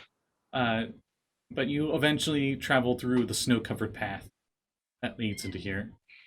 And on your way in, as you head towards the center of town, there is a boy wrapped in heavy winter clothes, and he shouts the news of the day as people pass by. And when you approach, the boy cries, "The gemstone mine is closed because of the monsters. Speaker Matthew is offering 50 gold to anyone who clears it out." As most of the people passing by seem to just ignore it, like this is not the first time this news has been said. Okay.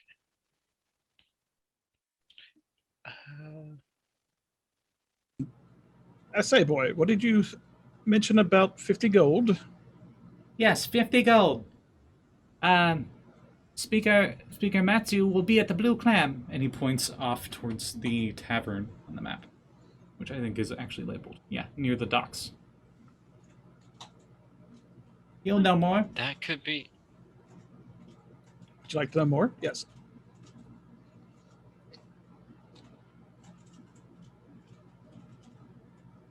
All right. Extra, Hey, extra. there you go. Read all about it. Snow is still white. Wow. Wow. I see this is truly the information age. Use prestidigitation and create a blue snowball. Kids this day. By the Frostmaiden. Uses my magic and makes a yellow snowball. That wasn't- That That wasn't me. I pack 3 pebbles in a snowball and cast magic stone. Guys, are you all magic? Yes, sir. I mean, I'm a wizard, so yeah. I'm gonna go check this blue clam out. Yes. Yeah, Rowan will go with as well. So will Wild. I'm going to follow along. All right. Let's go. You won't. I haven't said if I'm following yet. You are. No, it's just Do you want to something head I out like into the? about. Go ahead. I love bugging Scotty with it. He always assumes. He always leaves me out. Always cuts me off. Always assumes my character's going with the party. I want to go into the mines first. No, I'm it's joking. about- I go with the rest of the party. I grabbed players, I've grabbed I Prism's think we hand and should- dragged him along. You start. Yeah. I was gonna joke there with Prism, be like, you start heading south, and then that's when you realize you don't know where the mines are. I was gonna say if that's when you realize you don't know where south is. But I think I have a compass. Prism, are you coming with us? I mean, I've got the lamp, so I don't have much of a choice. oh, I mean, you do have a choice, but I prefer if you chose to come with us. this is actually a very Speaking of, has important the lamp- question. Yes, Yeah. you were about to ask it. Go ahead. Speaking of, has the lamp been giving off anything since we got here? Have you lit the lamp at all? Do you have? There's only a pint of oil in it. That'll last for 6 I hours. thought it was. I shut it off while we were sitting around Mhm. because Right. it makes no Yeah. sense to waste the oil when we're not going to Oh. be using it. I mean, I have an oil flask in my stuff if we need more oil. So do I, but it hasn't been turned on. So let me fix that. And I use control flames and spout a flame in there. Little flame starts up in it. Oh, hey, Whiskers. Why is it? Hi, Why is the flame meowing? Whiskers, I don't have any. might be I don't mine. have any frozen knucklehead trout scraps for you today. Oh, I know. I'm sorry. The Garfield. He knows how to cry. Evan.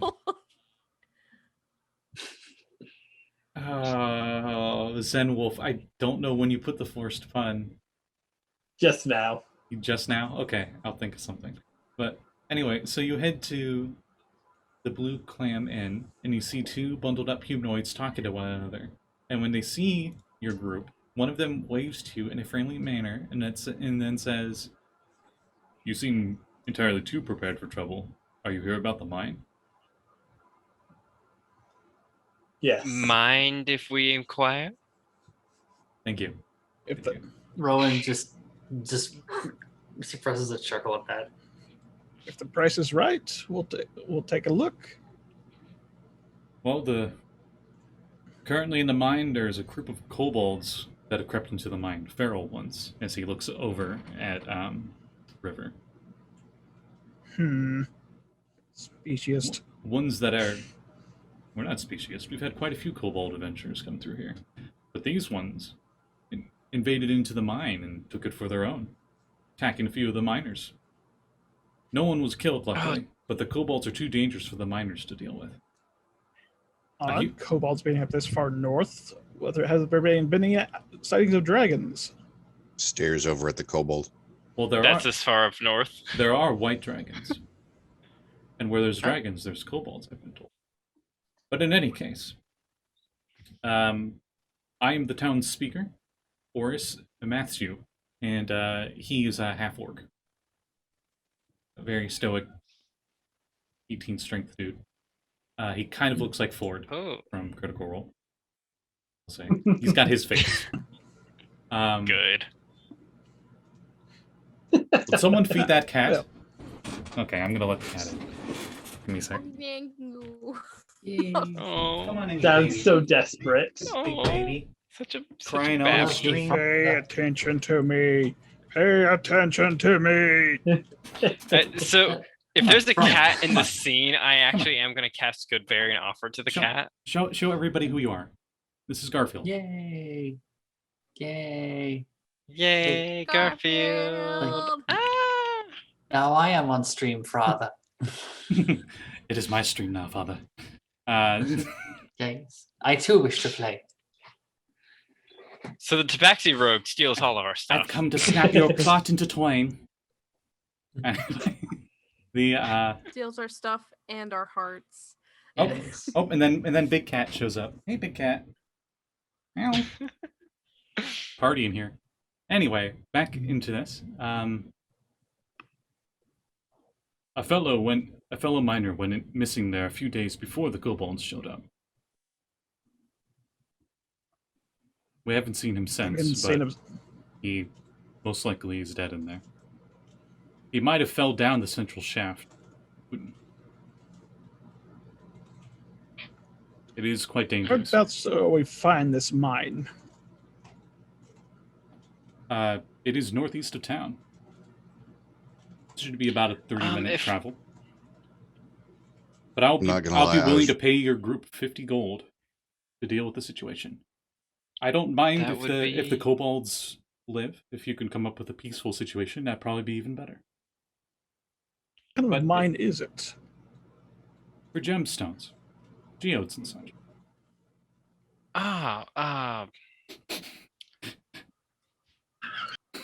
A certain dwarf gets very excited. So, given the area,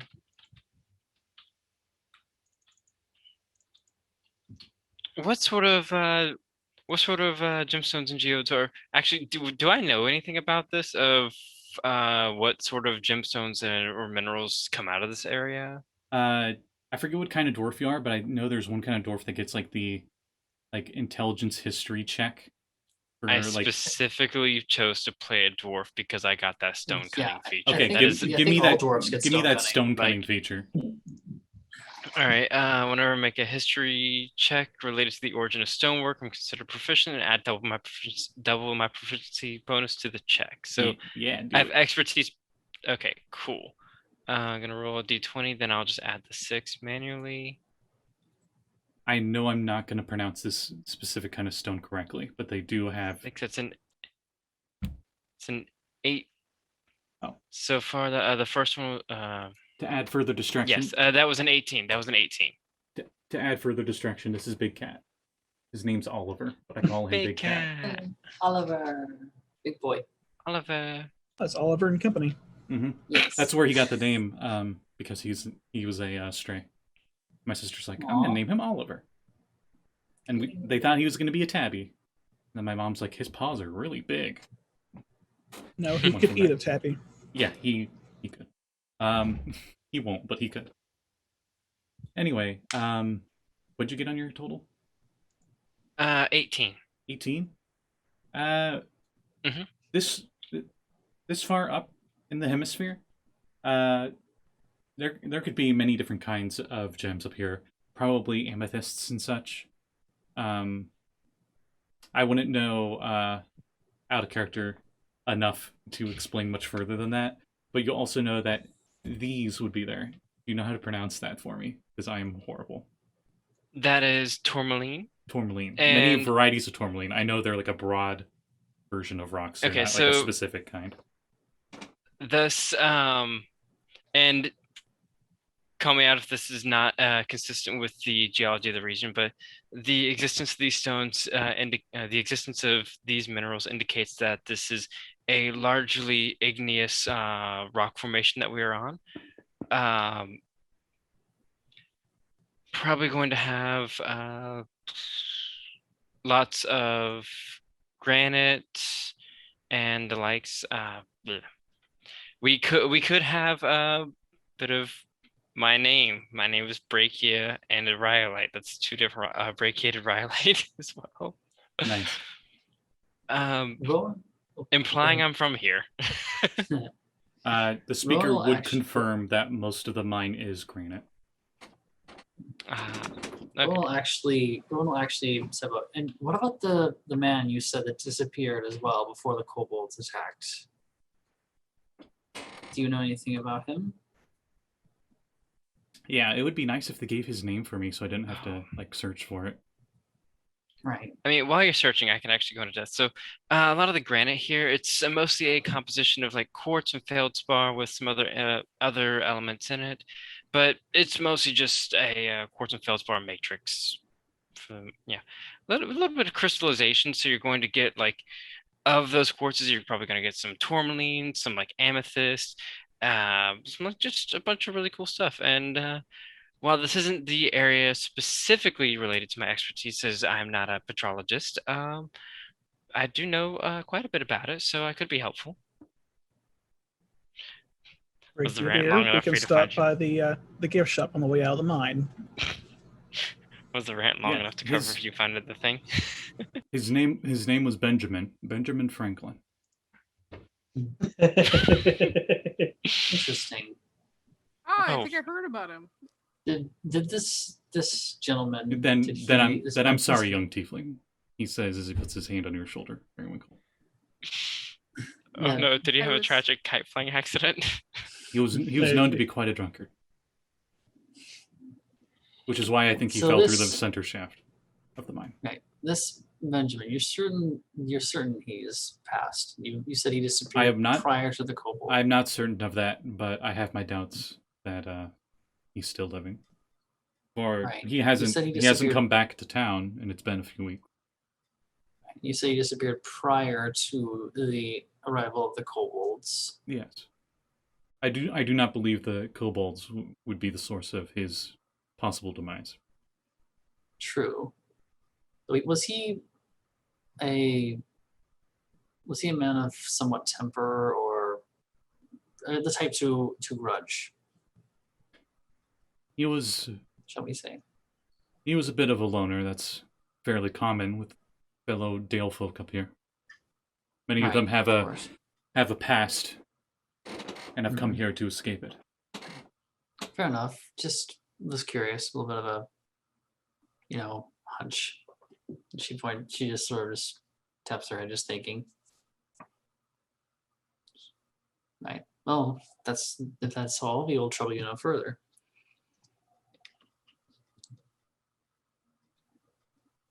And I wish you the best of luck.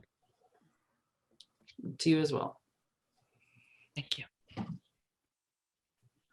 And do you all head towards the mine? Yes. Yes. Yes. As soon as we get out, Rowan out of earshot of the speaker, Rowan's like, I don't like that little coincidence there.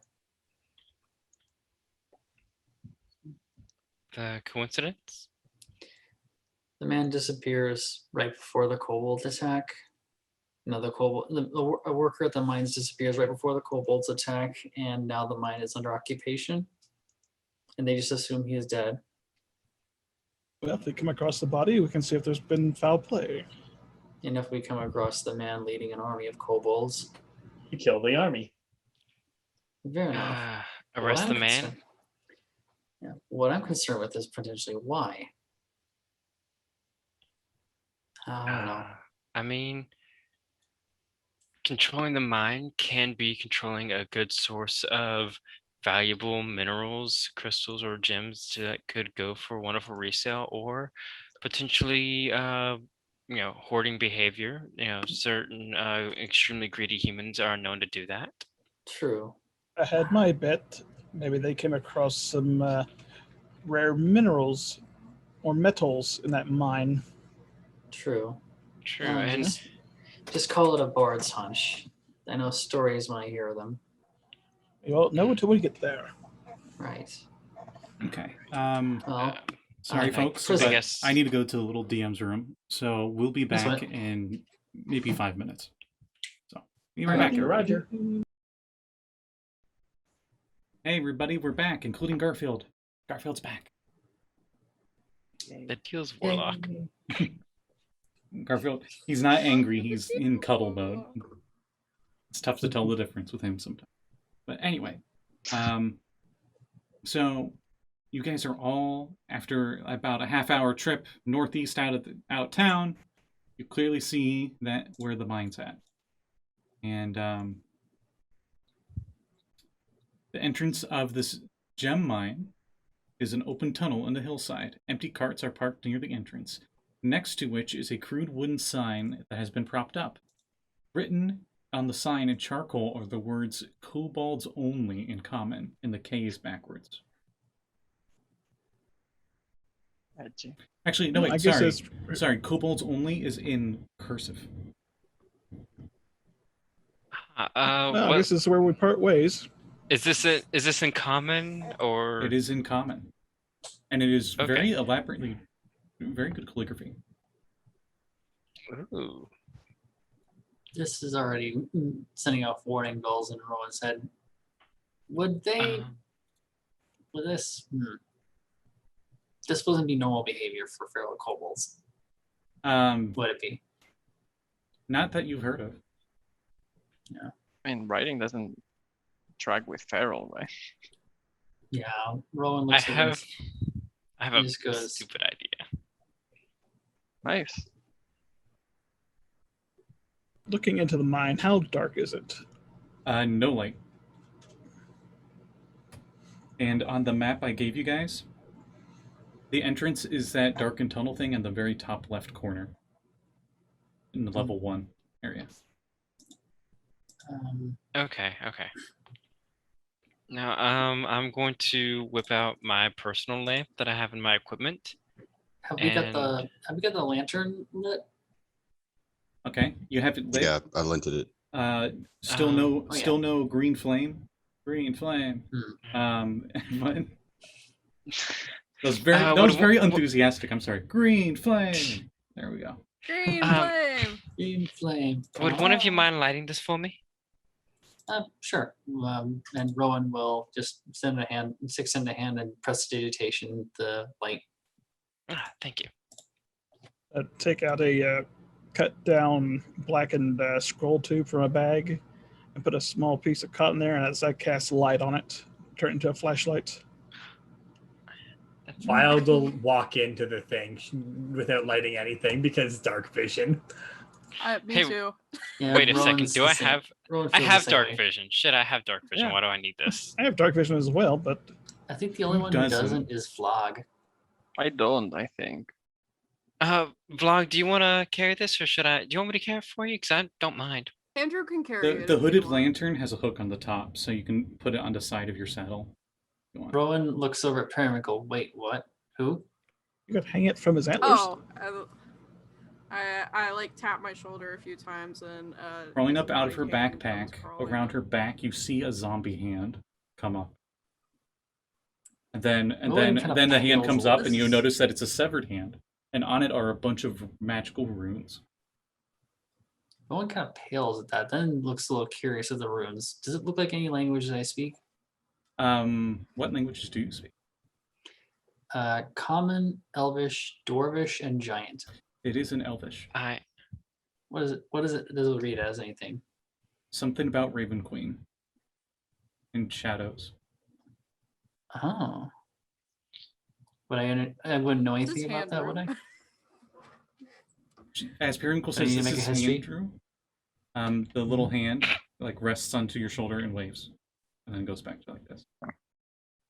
Do we need to make a wisdom save for that vicious mockery? Because that is a cantrip psychic damage right there. Just naming that hand drew. If you're wanting to learn more of what the heck hand drew is, you can roll me a religion check or arcana. Religion. It's funny because out of game, I know exactly what hand drew Oh, is. they're the same roll. I kind of figure out what they are, but just for the sake of rolling, They- just a 10.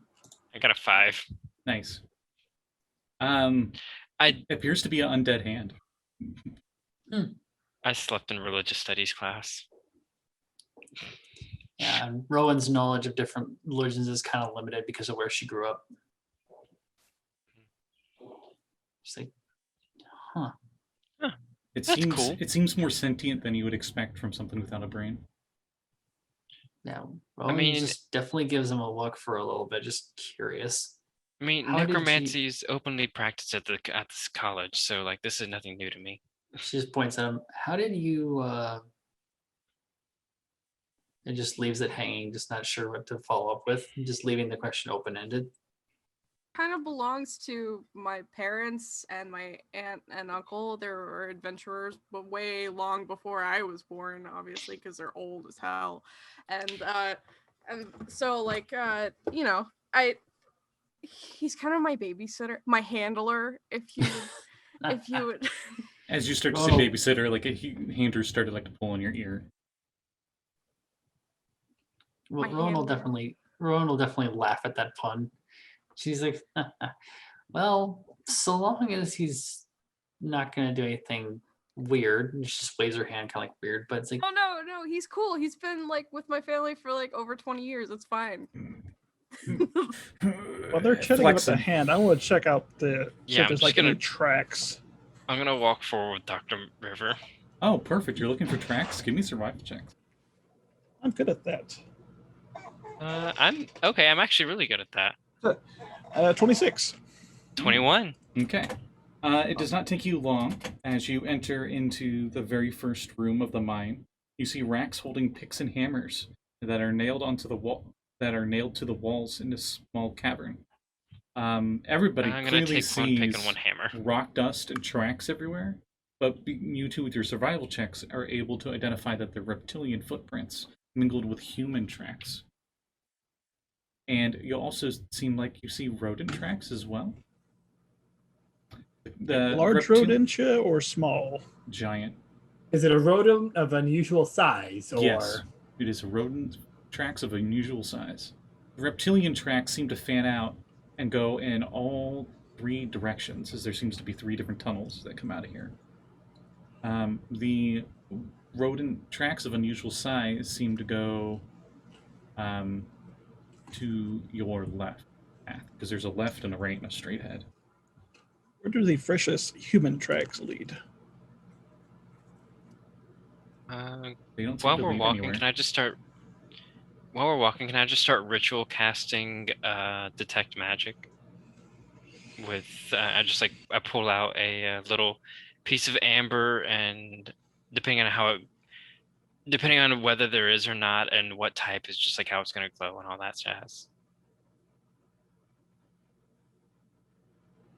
Okay. Ro- You start casting that. sorry. What's everyone else doing? Rowan wants to look at the tracks and just see what the heaviest amount of foot traffic is to and from for the reptilian ones. Which direction they went. Seems to be about the same in all directions. So not one place is where they're coming and going from most frequently. This seems to be a fairly busy area. How many tunnels did you say there were? There are three. So from the entryway where you guys came in, there's one right in front of you, and there's one to your left and one to your right. The one right in front of you is where the rodent tracks go, but all three have the reptilian tracks.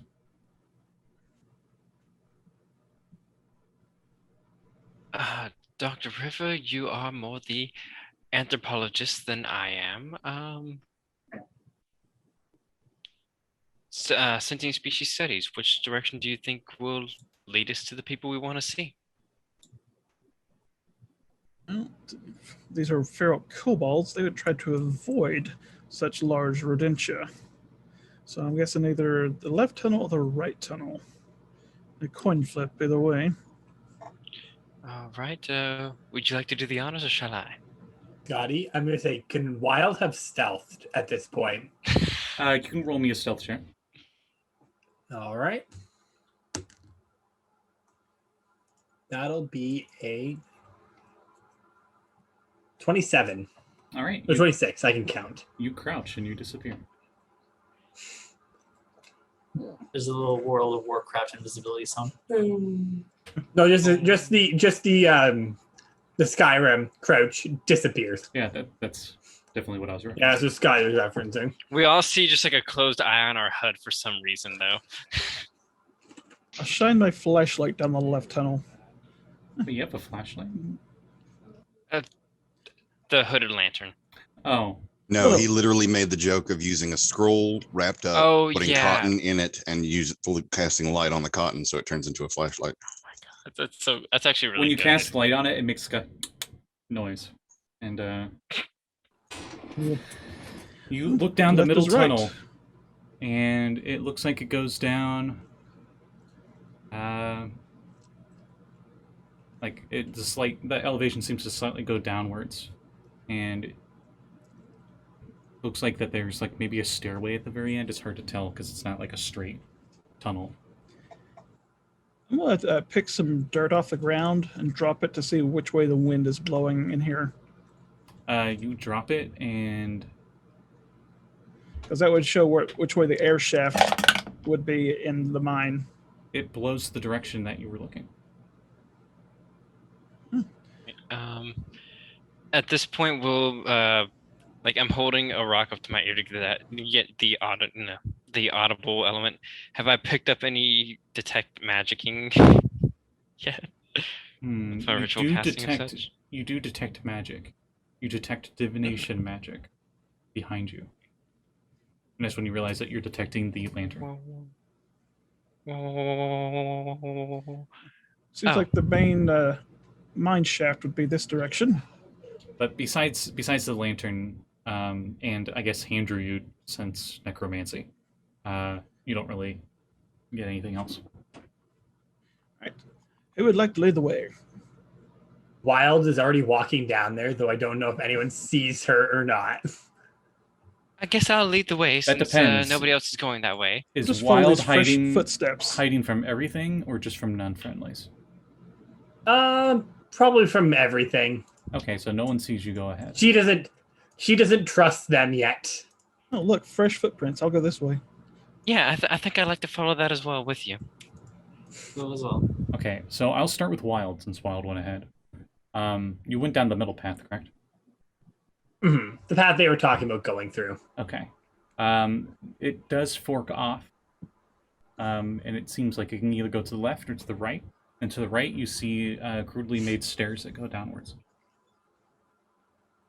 All right, man. She's just gonna head down the stairs. Okay.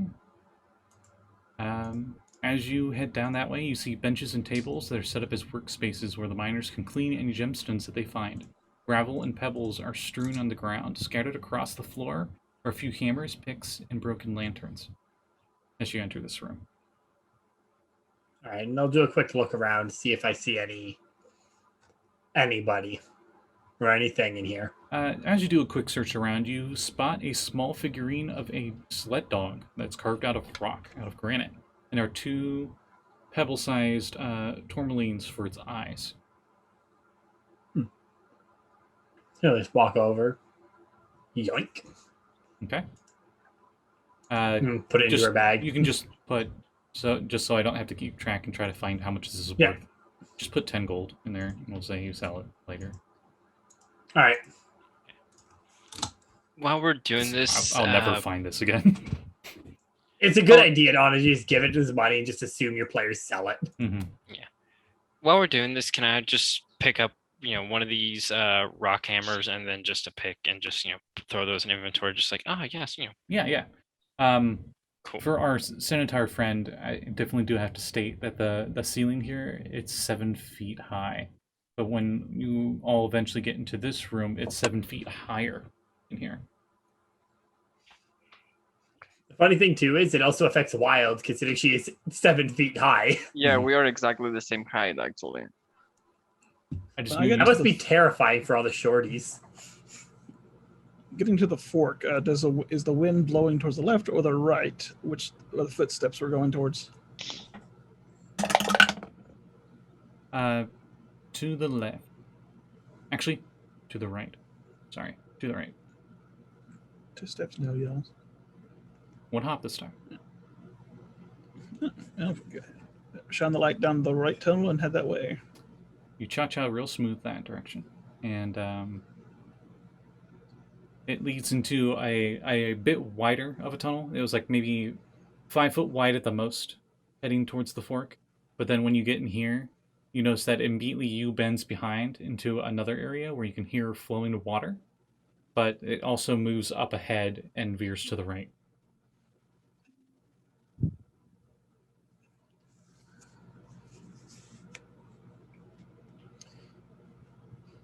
I'd still be tracking where the air is blowing towards.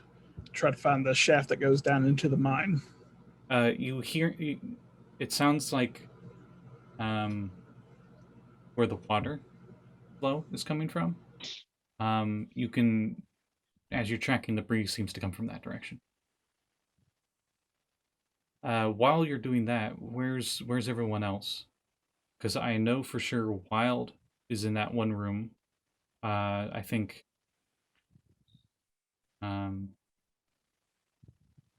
our archaeologist is also in the same room. It's the really big room that's not the giant hole in level 1 on the bottom left side of level 1 on the map. Right before the giant hole. Mm-hmm. And your paleontologist is right there with your archaeologist.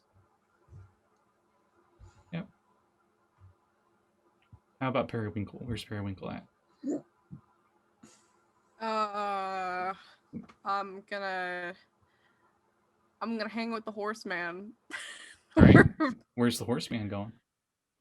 I will like grab my sword and shield and follow the ones who I can see move. So the doctors, not the kitty cat, which I have no idea what it is now. Well, the two doctors went can't 2 see different you. ways. Oh, So the No, kobold- I'm right there with Dr. River. Oh, yeah, I okay. thought they follow- went the I same followed way. them. So, I guess then I'll just ask Wild. Then Wild, would you try to go back to the rest of the party, or are you going to move on further ahead, or just stay here for a bit?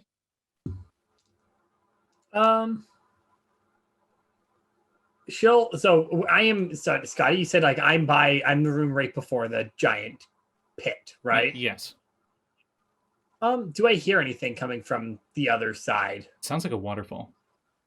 With your passive perception. Then she would probably start moving closer to there just to kind of find out what the noise is before heading back.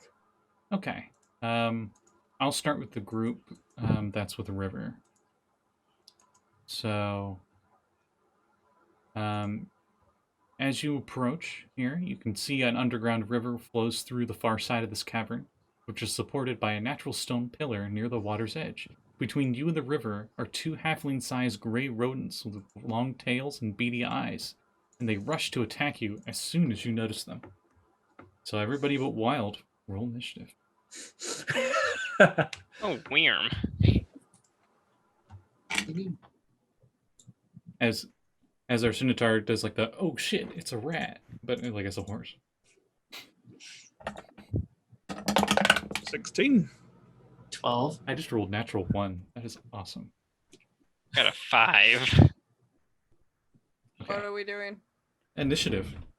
As 2 giant Oh. rats attack everybody. Okay, so I got a poop ton of people here, so I'm gonna ask you guys, and then you can tell me your initiative. Kind of like attendance. So Periwinkle, what was your initiative? It was a 17. Okay. How about Dr. River? 16. Okay. Valgg? 16 also, but I'm sure it's the lower because it's +1. What's River's dexterity?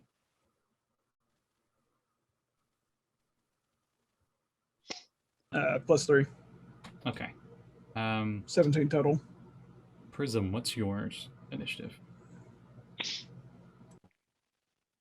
21 Wow. on D&D Beyond, no less. Wow. Wow. Dr. Wow. Dr. Wow. Breccia? I'm probably still Breccia. Breccia. You're good. I will get it in like a few sessions. Breccia. What did I you... mean, the last name is Rhyolite, if that's any better. I got a 5. Oof. You know what? Actually, That's Wild, fine, that's Wild, we'll fine. have you roll, so I can say what's in your room when it's your turn. Just so I slot in there too, Mm-hmm. kind of thing. I'm just all right. Where's my other D? There it is. 24. Oh, okay. I guess I'm doing your thing first. And Rowan. 12. All right. So Wild. You come out and you see that wooden planks and struts form a walkway along the right wall to a seemingly bottomless vertical shaft. A narrow waterfall cascades down the northeast wall, and the sound of rushing water is loud in the confined space. All right. All right. Yeah. For now, she'll just post up there, waiting for the others to catch up. Okay. Then after you, we go immediately to Prism. As battle music starts, and there's squeak, squeak. You look very angry. Squeak, squeak, squeak, squeak, How squeak, close squeak. are they together? Right next to each other. Wonderful. Grease. Dex saves. Deck saves. What's your DC? 13. Got 14 on the first one, and even higher on the second one. Well, Wow. crap. Level 1. True. But the ground is still covered in a 10-foot square of grease. Mm-hmm. And if they end their turn So- there, they gotta do the check again, I'm pretty sure. Creature that enters the area or ends its turn there. Yes. Do you do anything else in your turn? I move away from them. Smart move. They are at the river, I'll say, and they were like 30 feet away from you. Up next will be Periwinkle. So, I'm sorry, I got up. So please explain. There are two what giant I'm rats looking that at. make all of the rules, and they're trying to attack you Okay. guys. They're hostile. Yes. Okay. Like all right. like they're looking at you and they're like, oh, you're like, oh, they're so cute, and then just like a Sharpie just comes out of nowhere and goes like ee, ee, over their eyes. My brother's the Rat King. Anyway, I'll Oh my god, he is. he's not gonna forgive me. He is. Oh my He's not gonna forgive me for this. But I'm going to attack with the big rat. Oh boy. 21. A 21 hits. Okay.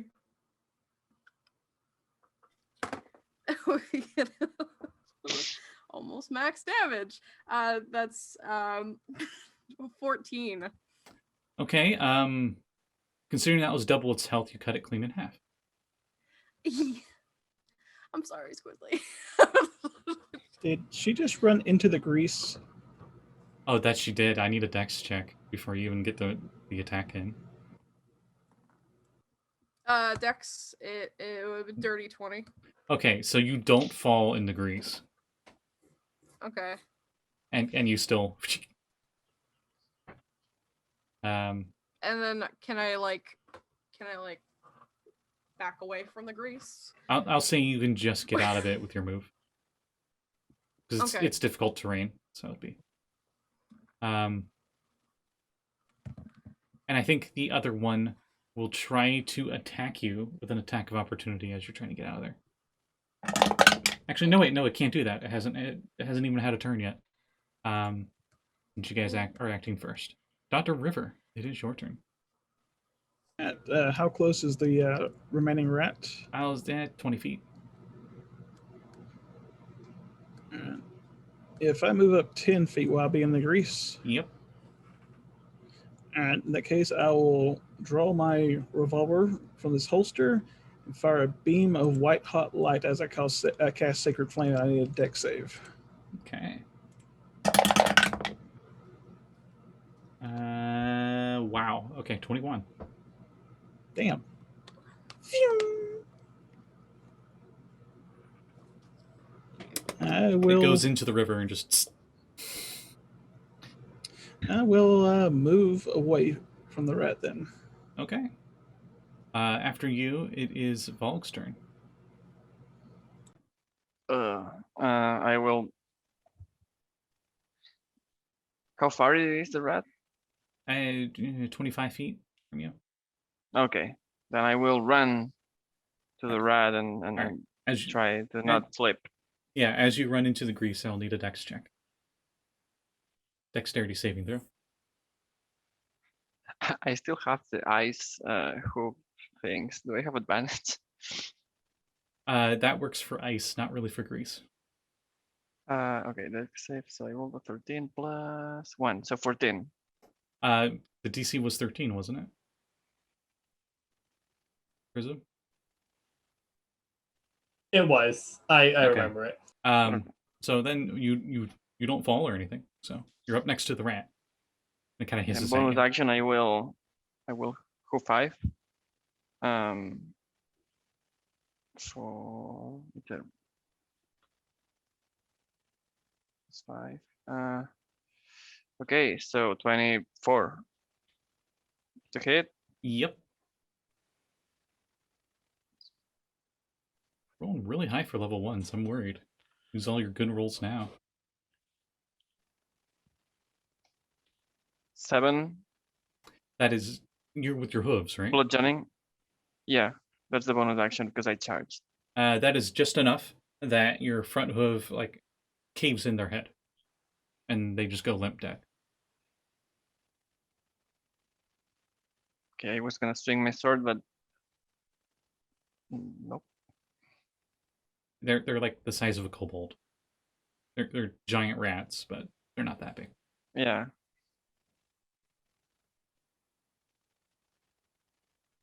And does Prism turn off grease? Not if the rats are still there. Nope. Valgg just cleaned up the last one. Then yeah. Okay. Then Valgg doesn't need to make another dex check. And everyone does their little victory animations. You have 2 giant rats. The rat that was cleaved in half by Periwinkle. Mm-hmm. Am I able to look inside and see if there might be any kobold remains? Give me a nature check.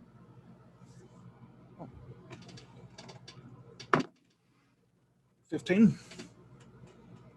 You don't spot anything large enough to be kobold-esque, but you do spot some very chewed up scales, kobold scales.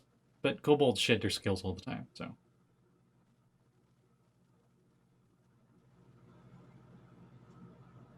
Alrighty. Meanwhile, back in the Sorry, wrong button. meanwhile, back Wrong at button. the cavern area. Wild, it's been a bit, and you haven't heard from them at all. Well, they're dead. When I say a bit, I mean like it's been like maybe a few minutes. Well, they're dead. Well, they're probably dead. She's gonna kind of test out, seeing as she's waiting, she's gonna test out the to see how sturdy the little path is. Okay. You know, the wooden path. You test it out, and it seems to be working pretty well. It's pretty sturdy. Does she seem to think it would be able to hold Valgg? Yeah. Yeah, you think so.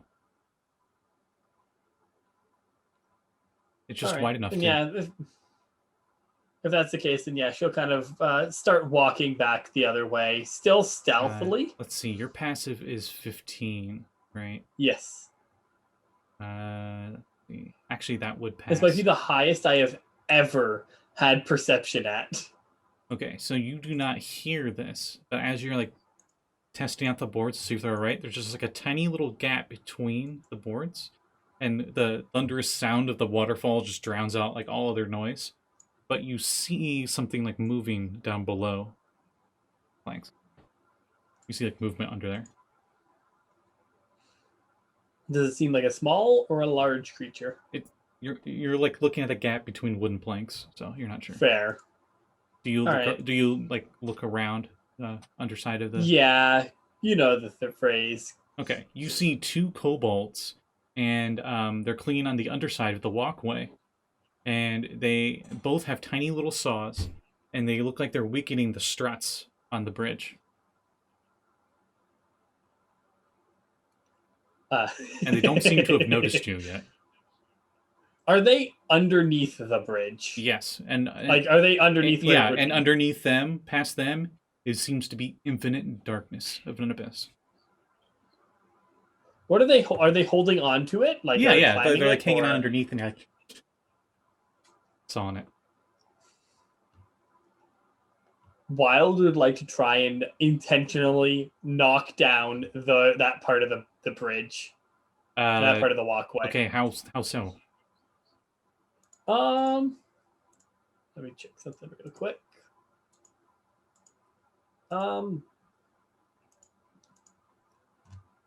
Probably just by just trying to hit it, like trying to just put on it. Here's the easier way. She's going to jump on it full force. Okay. And then dig her claws into the wall. Okay, you jump on it full force, and the walkway holds. Wow. Looks like they're like working on the sabotage, but it will take them quite a while. Well, they're probably aware of me now, though. Yes, probably. All right. Well, then they're definitely aware of me. Then I'm going to take a shot at one of them. Okay, we'll roll initiative real quick. All right. Sorry, I know you had a really good roll before. It's all good. Oh my goodness. 18. They got 18 on the dice. Wow. Are we Yeah, all rolling or just the just them. Trust me, this will be like a round. So you poke your head underneath this time, and they're not sawing anymore. And they see you, and they both seem pretty frightened, and they both climb around on the underneath of the walkway, and they start moving into the room towards the room that you haven't gone to yet. And they move. I'll say you were like technically 10-foot distance away. Now you're about 30 feet away from the closest one, as it's your turn. All right. All right. Well, And they seem to have an innate climb like you, using their little claws. well, I'll pull out my revolver and take a shot at one of them. Okay. No one's gonna hear the shot because of the waterfall. Yep. 23 to hit. You hit, and you don't even need to roll. Actually, you know what? Roll damage anyway. Why not? I can still roll damage because I can. They're retroverse style guns, which I really dislike. Oh, this thing's fucked. I got an 11. Okay, you shoot it, and its head comes clean off, and its lifeless body just goes into the darkness below. And then you said I'm about 30 feet away from it, right? Yeah. Or from the other one? Yeah. I'll close that distance and put myself into melee with it. Okay. And that'll be my turn. Okay. Wow, more than one round. Okay. I can't multi attack yet, so. In a panic, it will swipe at you with the saw. All right. As I assume you just like went underneath the walkway, and you are just like climbing on the underside as well. Her one hand just digging into the wall, pretty much. This is the most weird combat I've had in a while. But they swing it and they get a 15 to hit. That misses. Okay, so they miss with their swipe. And then with that, they try to retreat, but they do provoke. That's a nat 20. Hey! Wow, first session, first nat 20. All right, so for those of you that are new here for my games, I use product from the DM's Guild called Xanathar's Lost Notes to Everything Else. It's one of their top selling PDFs. And they have critical hit and critical fail charts. So, because Wild got a natural 20, I will need Wild to roll me a D100. And of course, because it's me, Scotty, I got a 69. And technically that's the second nat 20 of the night. First one was my First nat 20 attack is, I think, what Scotty was more first saying. nat 20 first nat 20 in Yes. combat. Yeah, that's what I meant. I apologize. 69. Yes. Okay, so this doesn't add anything thematically. They have disadvantage on saving throws to the end of your next turn, but that's not going to matter. How much damage do you do? So do we double the damage too still? It's double the So I damage roll the dice and then I roll it again? Yes. Specifically, the All dice, you double the amount of dice you roll. So eight damage. All right, you shot it through the heart, and you're to blame. No, that one's a claw attack, actually. You stab it through the 'Cause I heart, can't make and you're to I blame. can't make a reaction attack with my guns yet. Okay. Actually, I'll say it was a really quick swipe, and you got it on the neck. Jugular. Yep, and it falls. All right. Along with its little makeshift saw. And you're thinking that if they had another day's worth of work on here, their sabotage of it There'd be a probably would problem. Yeah. All right. Assume once we're out of combat, I'll climb back up and reload my gun. All right. Meanwhile, back in the other room where there's two dead giant rats. Let's see, who has the highest passive? I've both got Prism. 17 passive perception. You have 17? Yeah. Why do I have 11 on my notes? Changing that. It's passive investigation. Oh, your passive investigation 17? No, my passive investigation is 11. My passive perception is 17. Oh. You might have just looked at investigation. Yeah, Yeah, I've that's done probably that a what I few did. times. And you're proficient with it, right? Perception, yes. Okay. I'm very, very wise. Then you are the one to notice Wild as you look down where the river's flowing, and you just see this giant chasm, and you probably see at the end of like Wild climbing back up onto the walkway. That it's about Question. the gap is quite a bit of ways away. I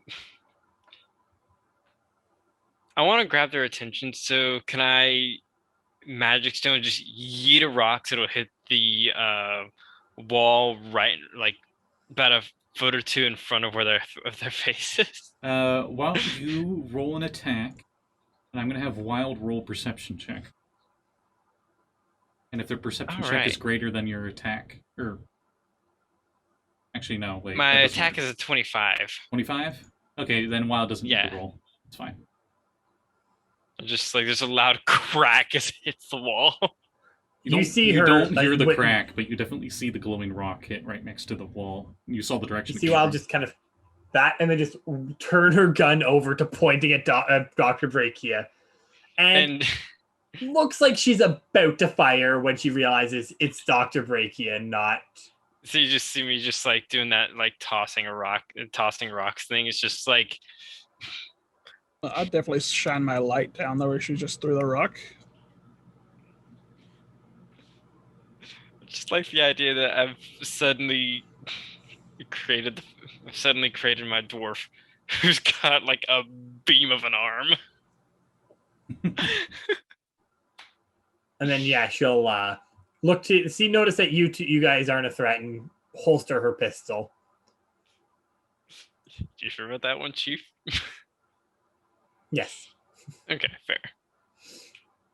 I motion for you to like come over. Or actually, wait. Shouldn't we go to Wild? What is left in the room that we're in? Nothing else really. Does it branch off anywhere, or is it just a dead end?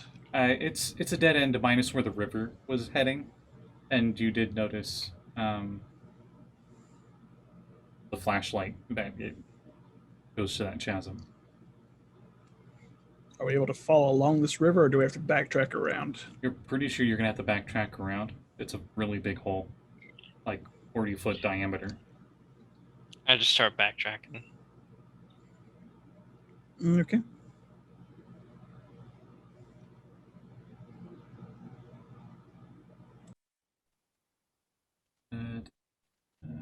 Let me double check everything. Just make sure there's nothing else. I should have made you do a dex throw for being in the river, but that's fine. Whatever.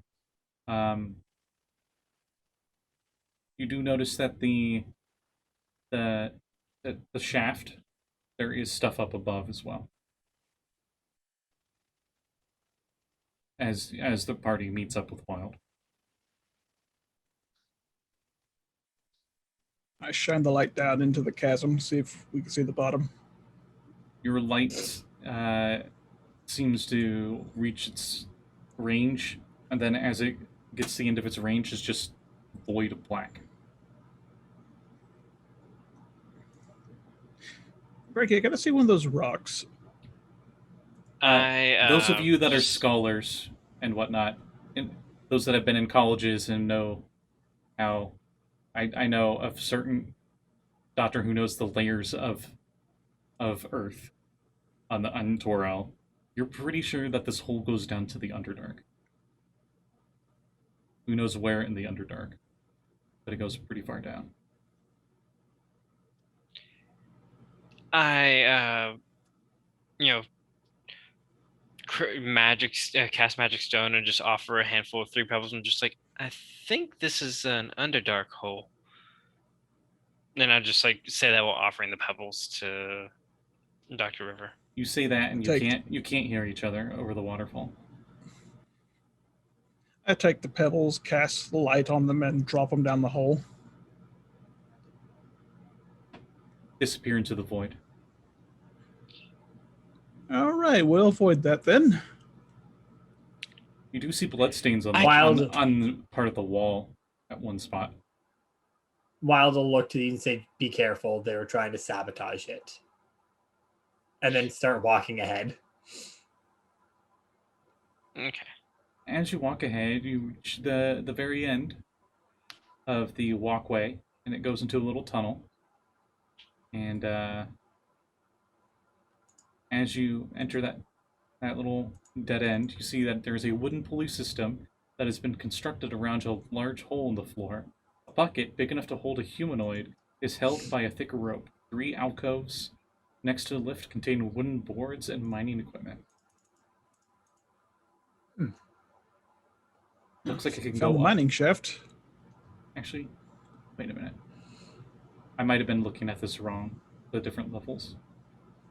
Okay, no, you saw walkways down below you, not above. That makes way more sense.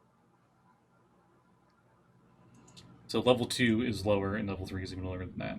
So you can see the walkways down at level 3. Mm-hmm. And this bucket is at the top of the lift currently. How sturdy does this lift look? Sturdy enough to hold 1 person at a time. Oh no, it's pretty sturdy. I'm standing in it. DM, tell me if something goes wrong. The bucket looks like it can hold 1 medium creature or 2 small creatures at a time. I think I'm medium sized. You are. How far down does the shaft go? It seems to go down to the next level, which they don't tell me the distance. So I'll say maybe 50 feet. All right, I'm going to take out a section of rope and drive a piton into the ground and drop the rope down. Actually, just in case something happens. No, this wouldn't be 50 feet. It's a lot further than that. 100. Okay, 100 feet of rope down to the shaft. Okay. Wild will look to them and say, I can scout it on ahead. I can get down quicker than that thing. She says as she kind of starts to walk towards the edge of the abyss. Quick question. How's our centaur friend getting down? Our centaur friend is medium-sized. Okay, I wasn't sure if that counted. Okay.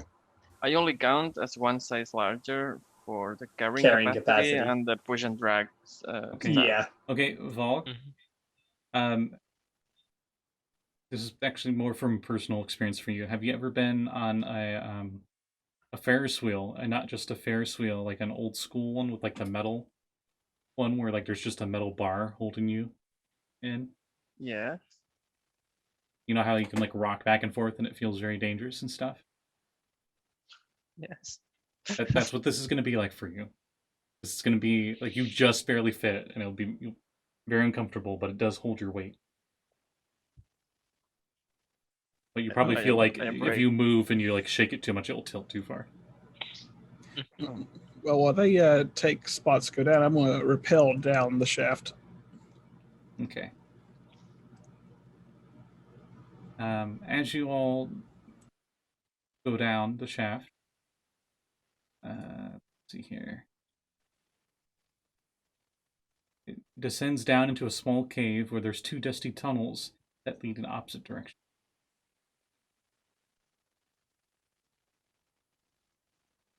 The first thing Wild will do when she gets down to there is check for any, look around for anything, any living things.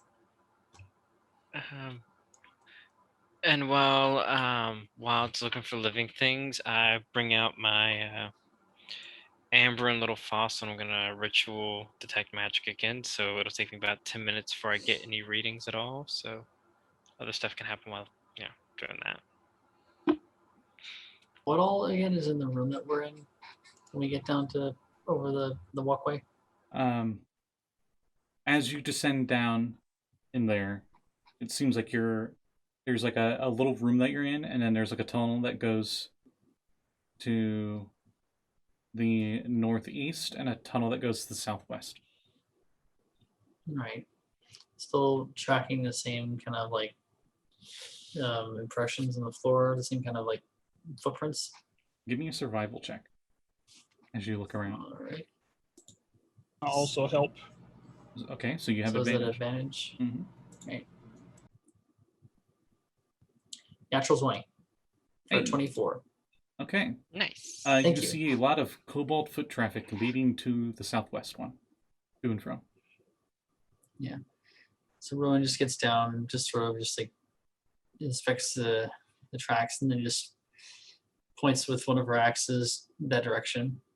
He goes, they seem to be going in that way. Point my I'll light look for down that traffic. way and start heading that direction that she shows. Mm-hmm. I'm gonna Once we've follow- gotten everyone down. Yeah. Can I assume that enough time to finish casting is happening once we get everyone down? Mm-hmm. And Okay. What's the range on it? Detect magic? Detect magic. It is a 30-foot. It reaches out 30 foot in all directions for me. Okay, that's what I thought. I just didn't want to assume. Besides the magic things in the party, you don't really detect anything. Okay. It's concentration up to 10 minutes. So I'm just gonna keep it going while we're walking down the hallway. Okay. You all head down the hallway, the southwest one. Little tunnel, not really a hallway. And you see a table and chairs, I almost said chains, are set up in this area to create a space for Jinky. miners to take breaks. On top of the table, 2 kobolds are poking a giant rat with their javelins to make sure it's dead. And the kobolds screech loudly as they notice you. Can I start with in Draconic, just yelling in Draconic? Whoa, fellas! It's fine. We're here. We ain't here to start nothing. We're just mine inspectors. We're trying to make sure everything's safe and up to code. And Roll deception. All right.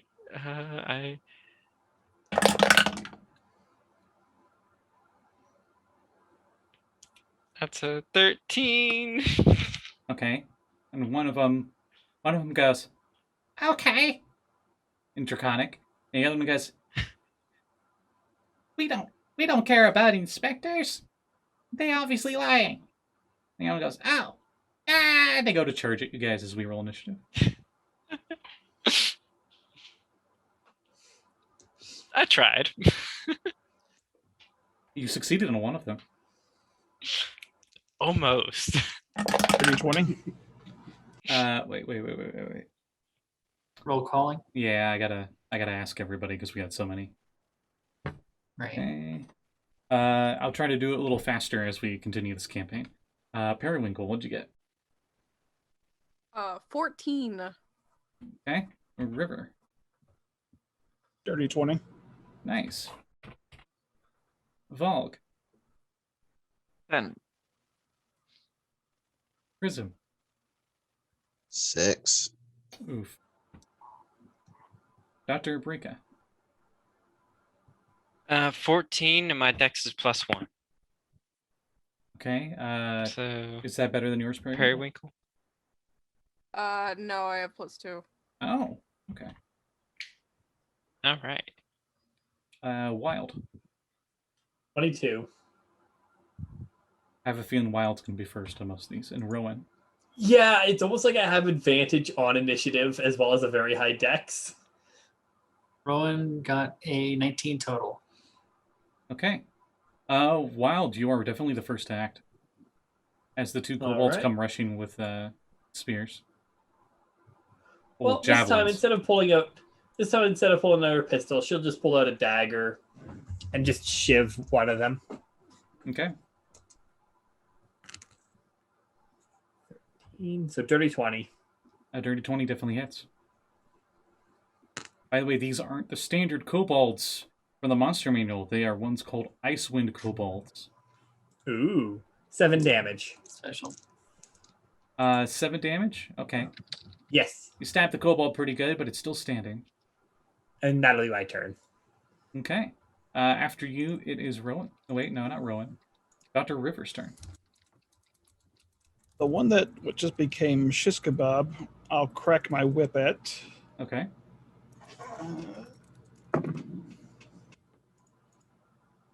18 to hit. 18 hits. 7 damage. All right, that one is dead. And as that one dies, the other one gets really scared. It looks like they're going to try to run away. He was my nipple mate. Okay, Halo. I think, Scotty, you're the only one who's... I think a couple people would get that joke. They are pretty much grunts from Halo. They are. They are literally grunts from Halo. Rowan, it is your turn. There's All right. one kobold Rowan left. is. It looks like it does not want to fight. Well, we're just gonna look at him and just go, look, we're just here to figure out what's going on.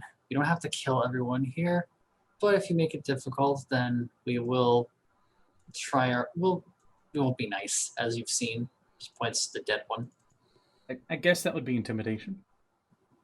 Intimidation. Alrighty. I mean, it could be diplomacy. I don't know. Unfortunately, there isn't skill in this diplomacy. game. Yeah, unfortunately. Intimidation is a form of diplomacy. Yeah. Aggressive negotiations. You beat me to it. That's Yeah. a 19. Okay.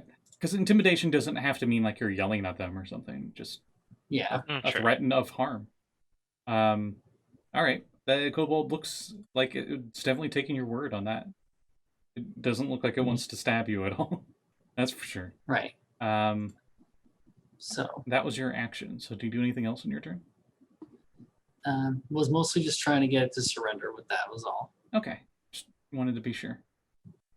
Yeah. Then Does it look after, like you'll listen to reason? Did it look like it was going to listen to reason? yes. Okay, good. Then I've done my part. Okay. It on its turn, it drops its javelin as it uses a disengage and flees down the tunnel.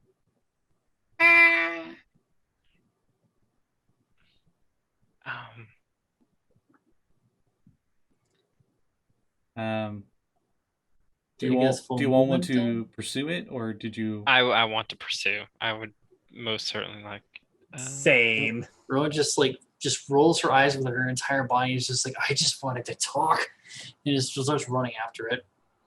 It looked very skinny, like it hadn't eaten in a while. But it is Right. Periwinkle's turn. Wait, we want to just talk to you. You just want to talk. It's 30 feet down. It's 30 feet down Talk. the tunnels. So the Alright, run I'll go away. third. Arms flailing in the air. Muppet go- style. I'll go the 30 feet, I guess. Oh my god! I One need tempted a to kobold run muppet.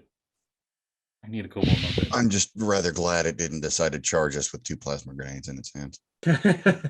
Beware of The my kobold bright muppet is good, blue though. balls. Actual line, but anyway. You go after him, Periwinkle. Yeah. I'll go the 30 feet. Okay, do I catch up with them? You catch up with them, and what do you do? Do you like tackle them, or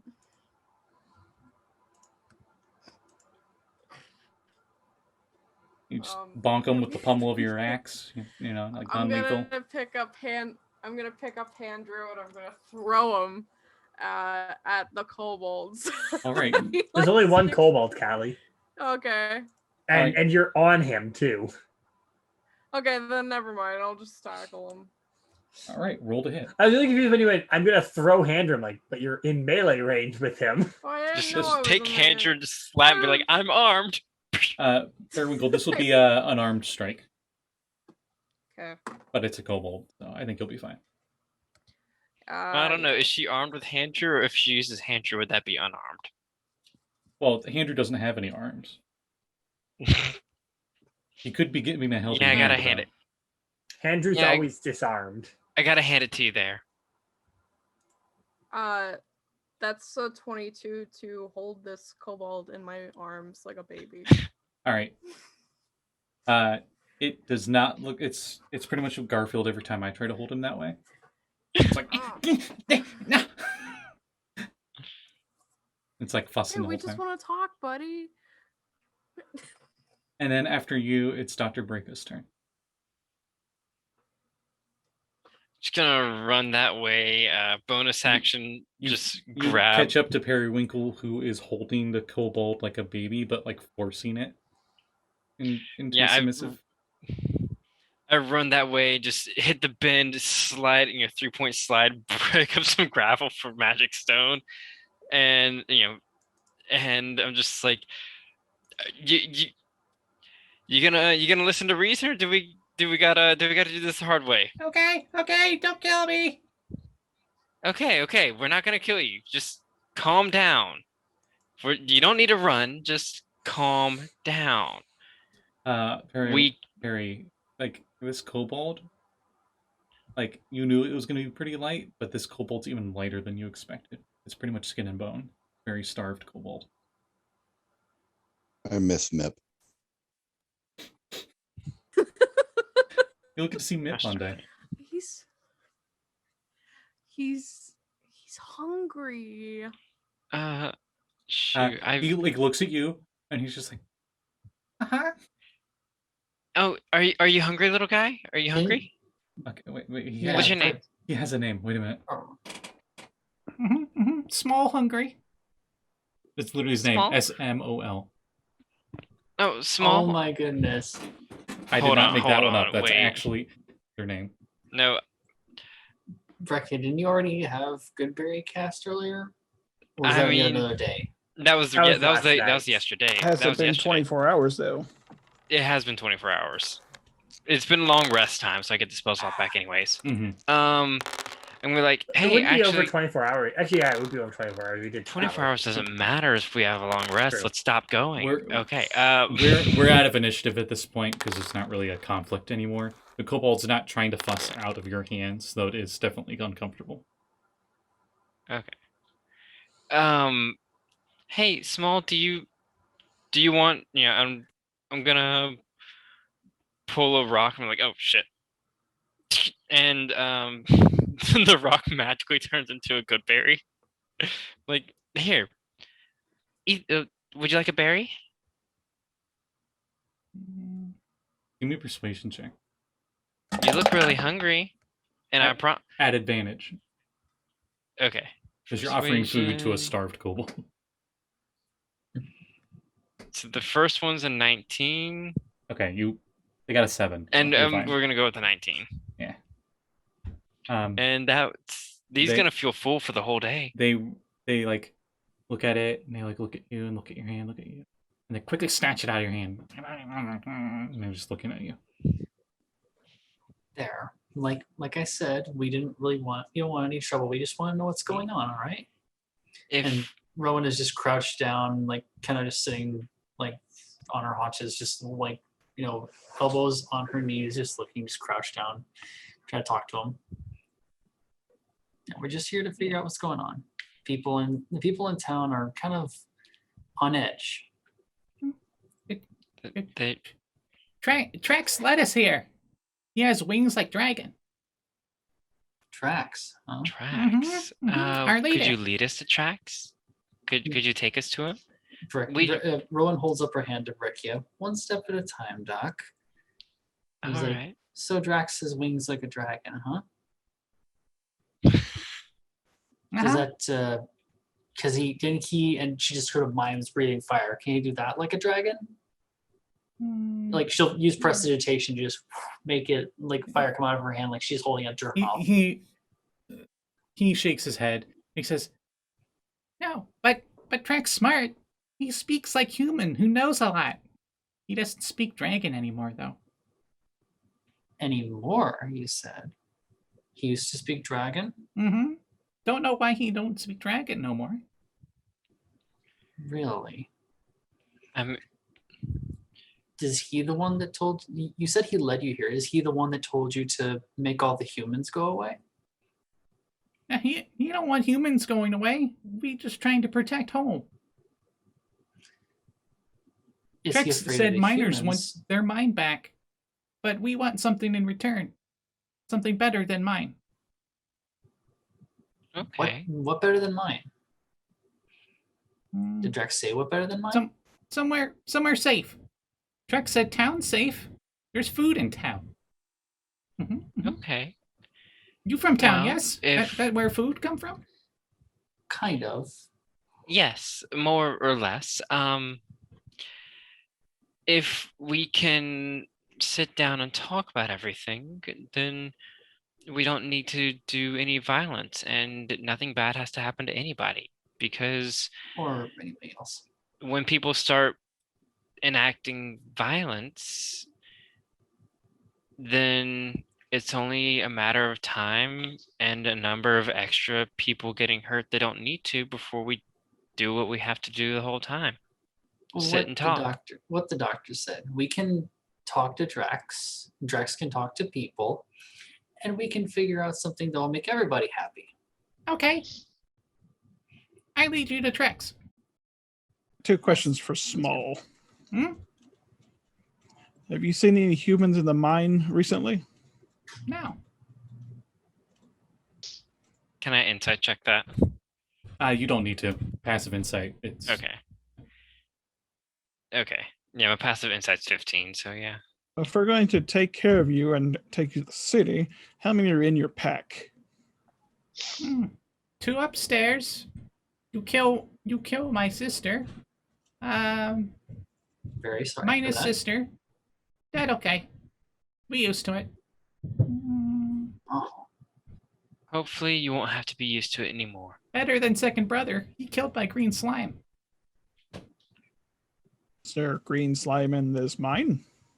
No. We ran away from green slime. Green slime nasty. that's very smart. Thank you. Incredibly smart. Trex is smart. I wanted to eat it. You're also smart, Small. Small, you're smart. We haven't met Drax. We don't know if they're smart yet, but Yeah. you're smart enough to make friends with people who can do this. And Wait. Breccia's gonna like mimic that breathing thing, except she's gonna use mold earth to make it look like frost is going on the ground where she just breathes near it. There are less than fingers of us. How many many fingers fingers? does Small have? Like Does he have 8? Kobolds more have hand kobolds fingers? have 10 digits. Okay, Okay. Oh, so a little bit less than fingers. All right. I'm that's sure. a very doable amount, yes. Mhm. Is that I'm sure. counting the 3 that are no longer with you? 3? Two upstairs and your sister back there? Thought I heard scream. Heard that part of the waterfall? Hey. Good hearing too. But What's yes. Wild doing in the Well, back? Wild, honestly, blank face. And you're like, whatever. Another day, another I dollar. was just like, why is it? Well, I was just like, why is this target talking? Well, Why is it still breathing? since we helped you, and going to help you, and we can actually feed your other packmates, why don't you show us where they are? Yeah. Okay. Let's go. Let's talk to Drex. And Small leads you all through the tunnel, and it leads you into level 3 as you go all the way around, and then it just seems to circle around as it continues going downwards. As it's a downward slope that opens up onto the central shaft, and there's a wooden walkway that extends from this opening and then runs westward along the tunnel into the rock. And in front of you, you see a large bucket like the one you saw earlier that dangles from a rope that stretches southward across the shaft and is connected to a wooden platform 15 feet away. We use this. And Small gets inside it, and it's like a rope and pulley mechanism. It's just gets across. And just like the bucket from before, it can hold 1 medium creature or 2 small creatures. Okay. But it moves pretty fast. It only takes 1 round to go back and forth. Oh wow. Nice. It's not that big of a gap. So you'll eventually get across the other side. And you see lurking in the dusty tunnel are 3 skittish kobolds. One of them carries a threadbare satchel and wears a pair of fake dragon wings made of thin wood and tattered white cloth. This kobold immediately raises its hands in surrender and says in common, "We mean you no harm. Please don't hurt us." And that's where we'll end our session. Nice. I like this one. Oh, baby. Anyway, Ooh, On shoots first. You punch it. Okay. Well, anyway, so as we end for the night, I think this was a great first session. Thank you, everyone who's watching. Got a lot of views tonight, so thank you. We will be doing this every Thanks, everybody. Wednesday at the same time, 7 p.m. Eastern Standard Time. And I think we'll close with everyone giving plugs of what they have going on. So I think we will start with Wild. All right. Well, tomorrow you can find me, Callie, and Scotty all on my channel at Fractured Moon D&D, which you can find in Scotty's friends list, where we are back with Saffron Academy, where we are solving a mystery. Well, we're going to be confronting the person we think who stole some artifacts from a museum. It should be interesting. And we have a guest in that game, and it's a lot of fun. You should check it out. Aya's a great GM. Aside from that, last Sunday, we had our Masks game where our characters did some time travel shenanigans. It's a whole lot of chaos, and we won't be playing this weekend, but we will be back next weekend at 12:30 p.m. EST. So check both those games out. They're a blast. That's it for me. Okay. Valgg, what do you got going on? I know it's like 5 a.m. for you, so you're probably like half there. Oh, It's fine. I'm sorry. I'm still not used that my character's name is Valgg. I'm sorry. Lactose. It's practice for Yeah, it's practice for me and you. It's easier to remember people's characters that way. I mean, it's also like I've never played like a character with a name this short, so I'm totally like out of it. I'm like, wait, Valgg? What? Who's that? I'm an artist, so you should check me out on Twitter and TikTok, which it's like the main platform now for some reason, because it's all the rates and kids these days and all that kind of stuff. You make some great TikToks, just saying. Thank I you. mean, you do. And yeah, or other than that, if you want to support me, check out my Patreon. Other than that, I have my commissions closed right now. But if you want some of your like D&D characters done or anything actually, you can commission like Callie or Scotty, which are amazing artists and are like right here. So yeah, check them out. Sweet. Two of our characters here, Prism and Dr. River, are both commissions of yours, right? as well as himself. Yeah. Well, not using it in They the don't have my overlay. picture. But anyone who follows Lluis on Twitter, the Centaur that he's been posting is this character. But Yeah. I think we'll go to Periwinkle next. Hello, I'm Callie, Cap Callie on Twitter. You can find me there. Sometimes I post art. But if Mood. you would like for if you would like commission of your character, an art commission of your character, I have commissions open all the time. And I also of the past week opened writing commissions. So it's 8 cents a word.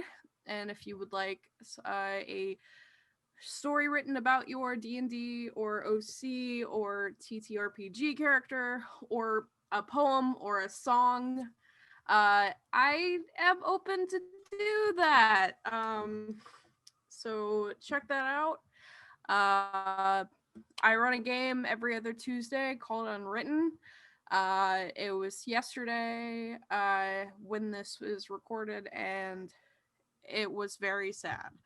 And very chaotic because Vex is a guest in it. So I caused so much drama, and I'm so proud of myself. Yeah. But you should check that out. That's on this channel at 8 o'clock every other Tuesday. Yeah, and that's it for me. All right. Dr. Breccia, do you got anything to plug? All right.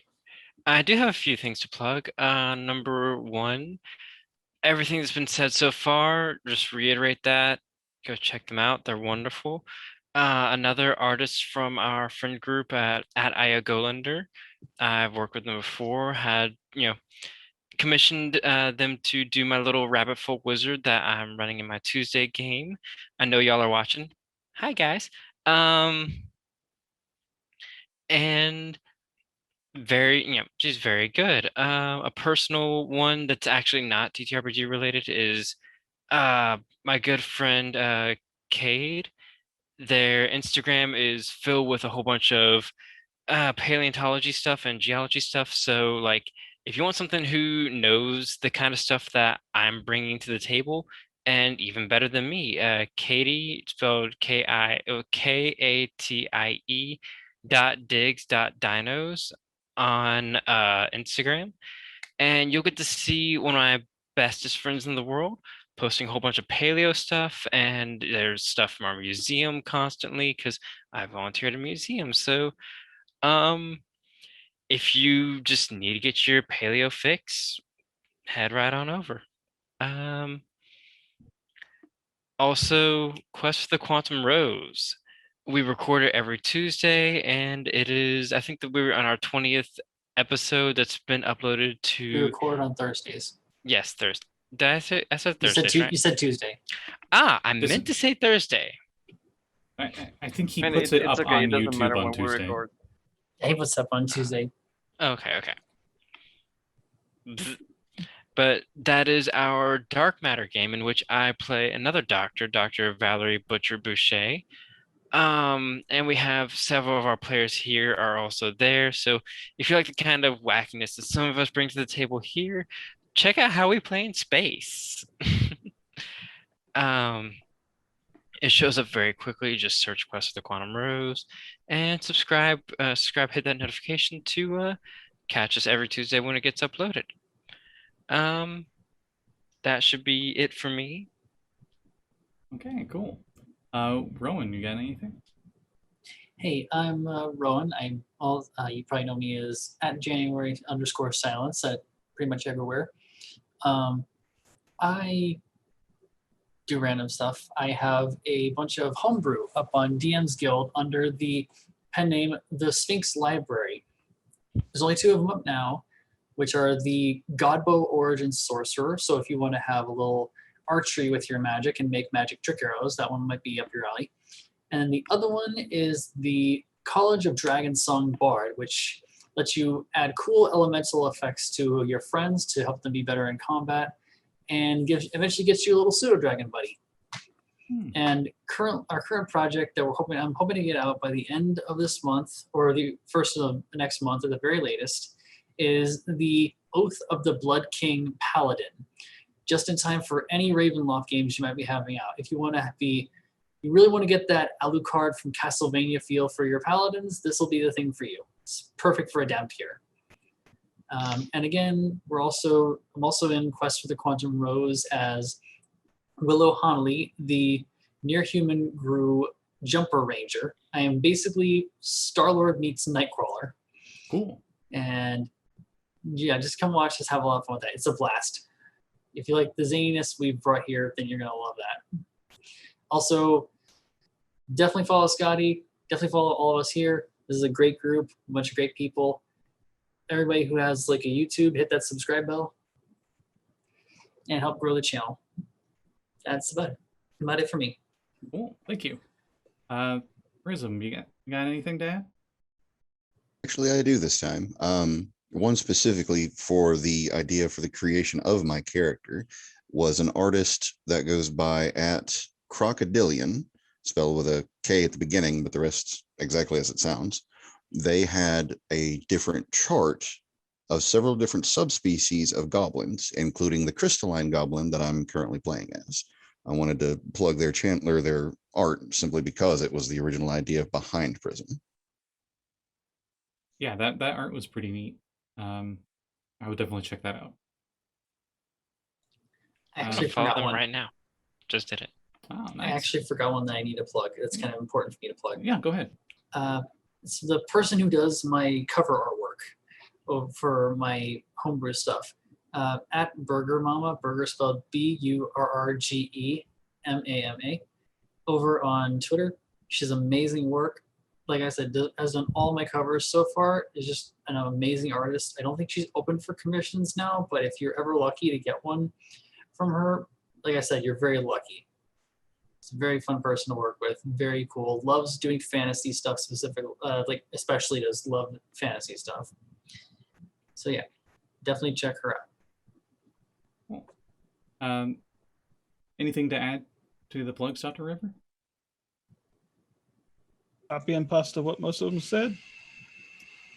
Join us next week. All right, awesome. I guess I'll just add the one last one real quick. I do have a Patreon, and it's to support this channel.